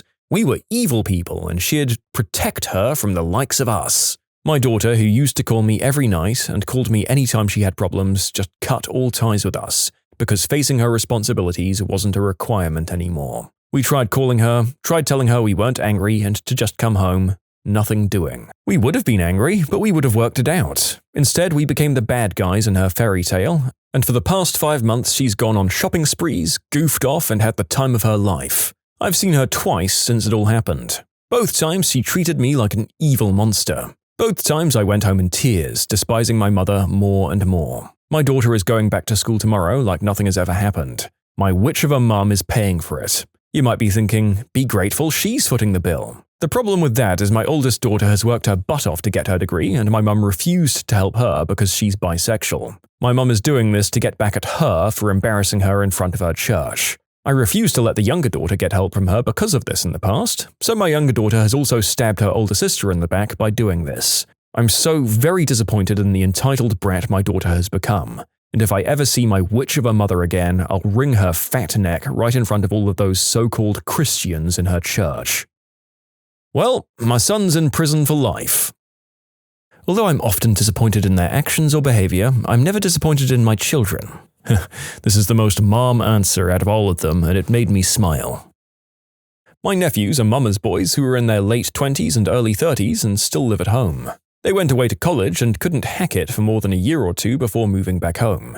Any girl they date has to have mummy's approval, or they dump her. One girl was the wrong religion, and their mum, my sister-in-law, wouldn't permit her in the house. I forgot to add that the eldest was a professional student. It took him 8 years to figure out what he wanted to do, but hey, it was all in daddy's dime. He went back for his master's, which surprisingly he did complete in 2 years. It's in cybersecurity. He could land a 6-figure job anywhere in the world, but that would require moving out. I'm in my 30s and unmarried. My mum worries every time I take solo holidays. I'm sure she wishes I had a husband to go along. I have a high school-age boy, one of 3 kids, who sometimes jokes that he's disappointing us and that he's kind of a loser, and I feel so awful when he says things like this. If any of you listening ever feel like that, I want you to know that for the overwhelming majority of you, your parents do love you and they care about you, and they're not disappointed in you at all. They just want you to see all of the goodness and possibilities in yourself that they see, so that you can be the happiest version of yourself you can be. You don't need to be some kind of super achiever. You just need to find something, or maybe things, that sparks some kind of joy for you. When basic training goes horribly wrong. The most embarrassing boot camp moments. It's around the 20th of December, and our training instructor decides to make a trainee sing Jingle Bells since he left his key necklace outside of his shirt, which is a big no-no. This trainee had no idea as to what the words were, so he's doing push-ups and he's only saying, "Jingle bells, jingle bells, jingle bells, jingle bells, jingle bells, jingle bells." And he just keeps on going. Our training instructor lets out a primal scream of rage, gets right up in his face, and screams at him, "Jingle all the way, motherfricker." God damn, was that funny. Air Force basic training, we all have jobs around the barracks. Some people are on latrine queen duty, some people's jobs are to align the beds perfectly. My job was to man the utility closet and keep it neat and organized and stocked with chemicals and such for the flight to use when cleaning. It's a very small room with no ventilation. After the first 2 weeks of basic, I pretty much figured out what I was going to eat at every meal, and rarely deviated. Peanut butter packet, honey packet, a piece of bread and half a banana all mashed up together in the bread, and hawked down with a glass of Gatorade. Also usually some other crap depending on the meal. Well, the 5th week of training comes along and something terrible begins to happen to me in the chow line at dinner. No bananas, no honey, and only the crappy white bread. So I changed my meal up. I had the spaghetti and meatballs and some other crap that I'm not sure of 100%. That night on details, I'm manning the utility closet and I feel this terrible gas brewing, or what my current sergeant likes to call bubble gut. I'm trying to hold in this mother of all toots until such a time as I can escape the closet and unleash the beast in the latrine. Apparently, my altered dinner that night did not go along well with my plumbing. I ended up giving up on holding in my gas and just cut a thunderous blast with it. I didn't realize my TI was standing in the hall just outside of my range of view. He was, like most training instructors, ninja silent when calm, but loud as all heck when angry. Well, he heard my weapon-shot loud emission, and before he could walk the 2 steps to get to the closet to yell at me for it, he could smell it as well. He had this charging bull face on when he rounded the doorframe to yell at me, but you could see where he hit the wall of stench. It looked like he ran into a brick wall, as he nearly lost his footing trying to back up and get away from the smell before he recovered his bearing. He starts yelling at me. "Did you duke your frickin' pants, trainee? Holy mother of God, it smells like hot rotting garbage in the Texas sun. Mop 4! Mop 4! Everyone get your frickin' gas masks on here! We have a goddamn chemical attack!" The other trainees started to book it towards their bunks to get their gas masks. I started trying to move out, but he stares me dead in the eyes and says, "No, not you, trainee. You get to sit in there and stew in it." "Yes, sir," I replied. After the cleaning detail was done, he made me go check to see if I'd actually crapped my pants in the bathroom, and then told me I had to stay in the closet until the smell went away. I stayed in the closet for nearly an hour after the details were finished in gas masks. He'd stop by every 5 minutes or so and pop off his gas mask to see if it still smelled. He called me the fart monitor for the remaining of basic, and anytime he smelled a toot, he'd ask me if I was crop dusting. You know what? I feel like I'd rather stand in my own emissions for an extended period of time than have to do heavy cleaning in a gas mask. So even though this is a hilarious punishment, you really got the easy end of the bargain compared to everyone else. Standing in somebody else's toot, though, that's a no-no. Hand me a mask. Several weeks into training, we were getting ready to go to the gas chamber the next day. We got issued our gas masks and then everybody hit the showers. All of a sudden, one of the guys whose bunk is near the latrines starts beatboxing the standard techno bass lane. Unts, unts, unts. Out prances one of our class clowns, wearing only his gas mask, like a banana hammock. Everyone starts dying of laughter until our drill sergeant walks in. He was already mad that we were being loud. "Shut up! Toe the line!" "Oh, what the fudge! You know that's going on your face in a couple of hours, right?" So he smokes the dog crap out of us, and the guy had to keep the mask on, getting it nice and sweaty for the next day. During advanced individual training, I had a slight problem that required some investigative procedures. However, the medical facility at Fort Lee was not sufficient enough, so they shuttled me to Fort Eustis, where their hospital had the sort of facilities that they required. After it was said and done, I was going outside to the smoking gazebo, and there some master sergeant saw me and came right up to me. "Soldier, what the fudge is that on your arm?" Mind you, most sergeants on a training facility play a character, not themselves. They're aggressive, demeaning, and harassing. And while the regulations legitimately say you can't curse at the trainees, it's all up to the commander's discretion. And I was never in a unit, nor encountered a unit where this regulation was in effect. Though in basic, the training company behind us was not allowed to curse at their trainees. It was hilarious hearing what they'd come up with in place of curse words. "Master Sergeant, it's my student leadership badge." I was confused at this point. This Master Sergeant, a man built like a brick wall and a head taller than me, was up in my face about this student leadership badge I was wearing. At Fort Lee, at least when I went there, platoon guides and student first sergeants would wear badges on our arms to show that we're student leadership. They don't do that at Fort Eustis, I guess. So to this Master Sergeant, I was definitely out of uniform, and someone out of uniform needs to be corrected. The alternative is getting us smoking, and I was in no position to get smoked. "You have 5 seconds to un-F yourself, Private. What unit are you in?" And I rattle off my company and all that. "Where the fudge is that? Are you even from Fort Eustis?" "I'm stationed at Fort Lee, Master Sergeant." "Did you get lost or something?" I explained to him that Fort Lee didn't have the medical equipment to perform the procedure. "What procedure was that, Private?" I stumbled. I couldn't frickin' remember the procedure's name. Sigmoidoscopy? There might have been a few more syllables in there. "Frickin' A, Private, I can't even spell that. What did they do to you?" I explained it to him and moved calmly from parade rest to use my hands to describe it. "It's where they take a long, flexible metal tube with a camera and a flashlight, and I put my hands about a meter apart, and they shoved it in my rear end, Master Sergeant." And that's when he broke character. He went from being this pig-headed, unsympathetic butthole back to being a human being. "Holy frick, Private, I'm so sorry. When you go back to Fort Lee, do some combatives or lift some weights. Something manly." And then he points to my battle buddy, because trainees can never go anywhere alone. "You, tell no one what happened." As a bit of advice from the author, if you ever have a colonoscopy or a procedure similar to it, void the air out as soon as possible. I was stuck in that van for 2 whole hours needing to toot harder than I'd ever needed to toot before. Once I got to the bathroom, I knew what a balloon felt like.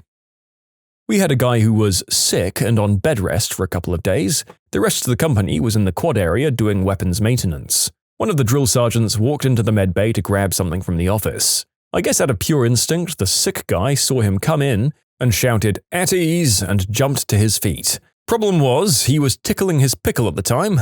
What followed is possibly one of the most impressive smokings I've ever seen.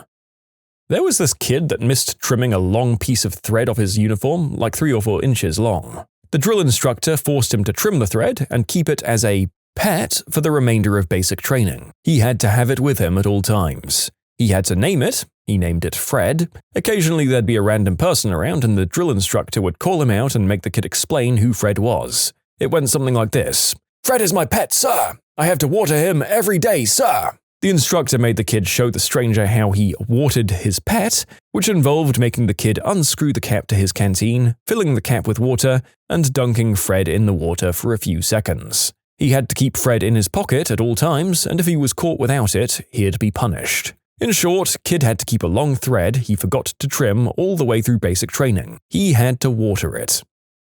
So many stories from my time there. His first week of training, one of those soft-spoken, scarecrow-looking guys who was well over 6 feet tall, while being yelled at by a short bulldog of a female drill instructor, who was 5 feet tall with shoulders as wide as she was tall, peed himself in genuine fear. Nobody blamed him though, because when that woman said things like, "I'm gonna eat your face and crap it back into your skull," you damn sure believed she would.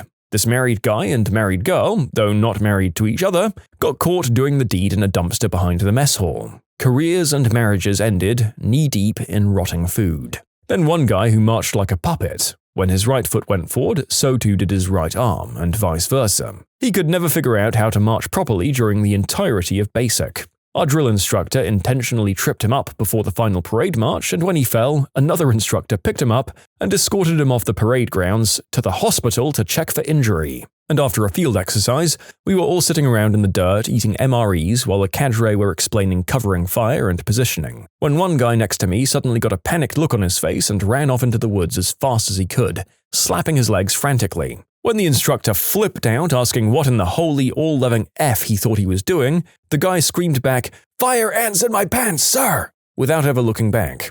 The sequence of emotions on the instructor's face went from rage to pity to unabashed amusement and back to stoic faster than you can blink. Also, the group of guys I went through basic with had odd names that made for comedic gold when the instructors would yell at them. Some of the best names were Queen, Buttery, Junk, and Wiener. Sadly, none of them got into trouble simultaneously. I don't think I've ever had to work harder in taking out the swear words than when I work on a military story. I wonder if the expression swearing like a sailor originates with naval ones, because everyone in the armed forces seems to tout more expletives than a dictionary in every sentence.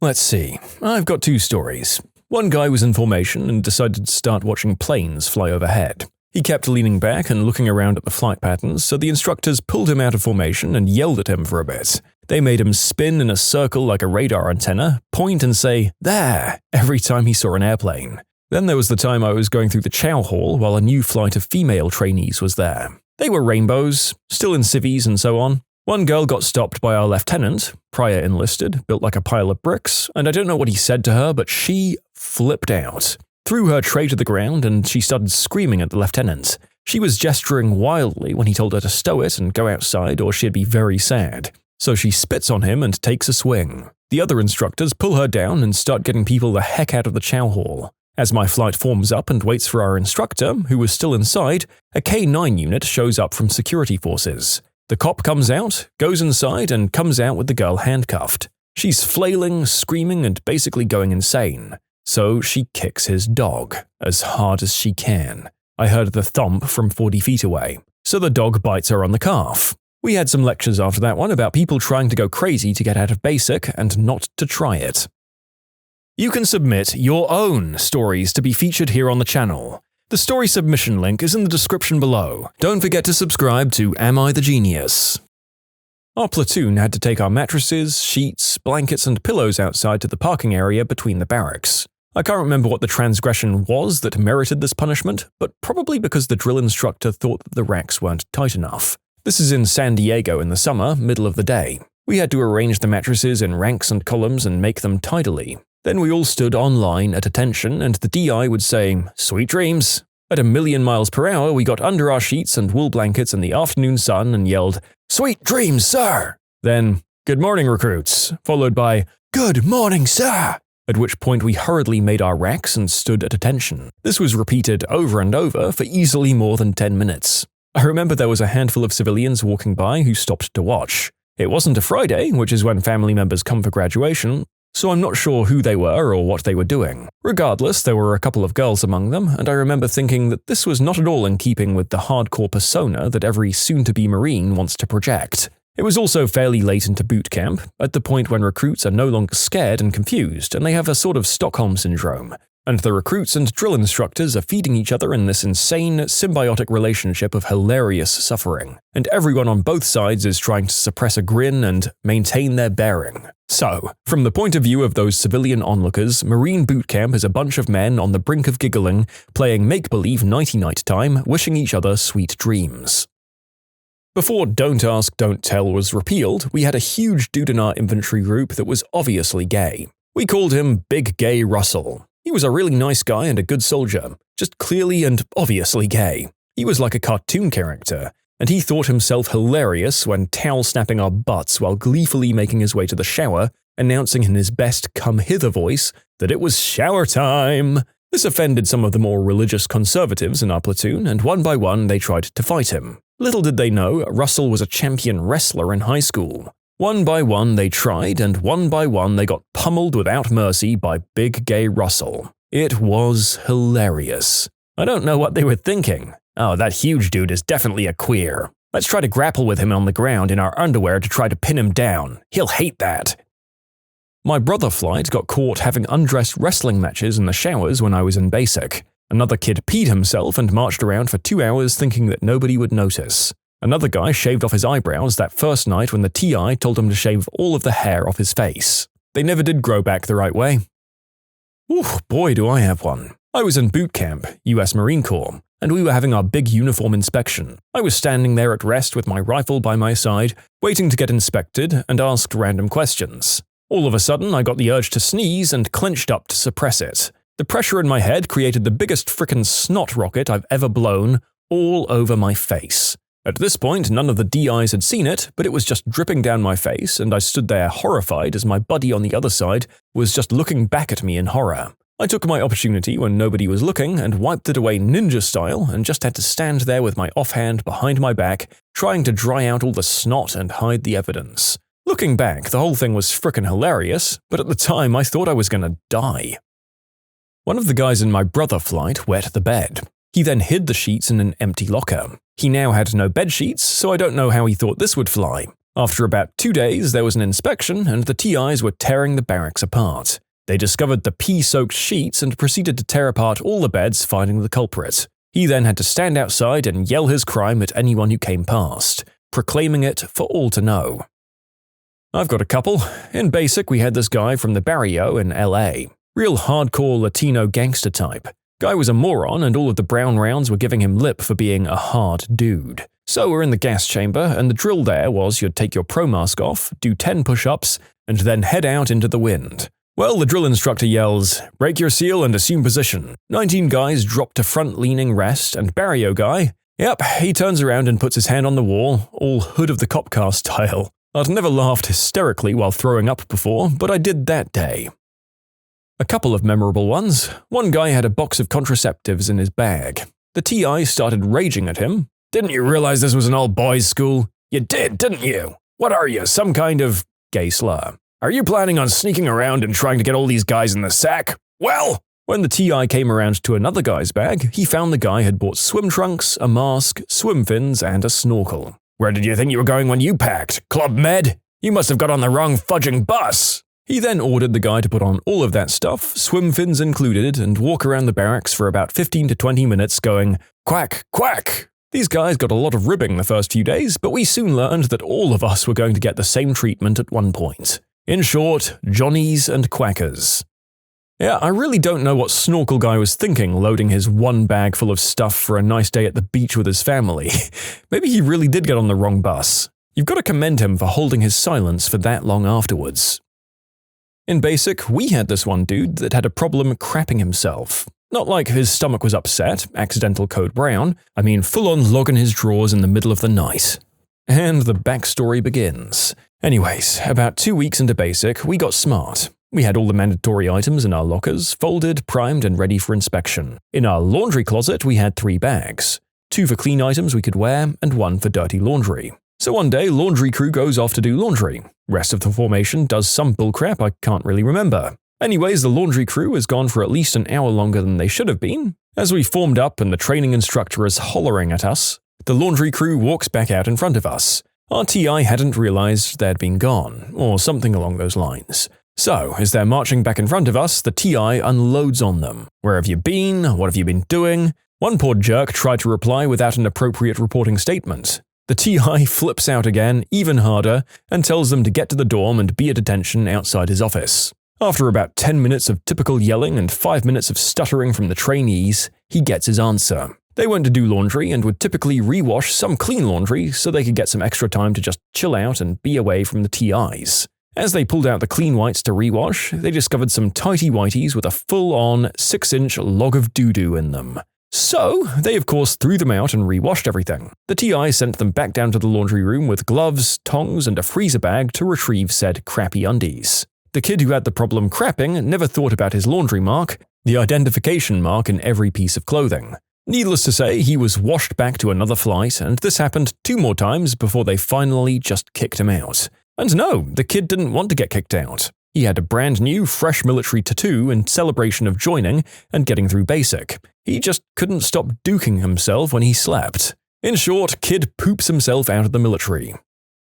Okay, story time. I had to escort a mentally ill person from my flight to the hospital and walk back by myself. When I got back to the barracks, everyone was gone. I sat by the door for like 3 hours waiting when someone from my brother flight said my flight was at the dining hall, which ours was far away. So I walked all the way over there, and they weren't anywhere to be found, so I waited there for like an hour and then went back to the barracks. Turns out they thought I ran away and they were all looking for me. They eventually came back and found me, and my TI told me to stand downstairs and wait for him. Soon, after every TI from the 321st Training Squadron was screaming at me for like over an hour, that didn't really bother me, it was just annoying. They all just left and it was just me and my old TI there. He went over to the field next to our squadron, picked up 5 rocks and said, "There are 5 rocks here with the numbers 1 through 5 written on them. Find them." And he threw them all. So here I am at like 9 at night searching for rocks with my Lackland laser. I checked every damn rock in that field all night while my dorm chief was standing there watching me.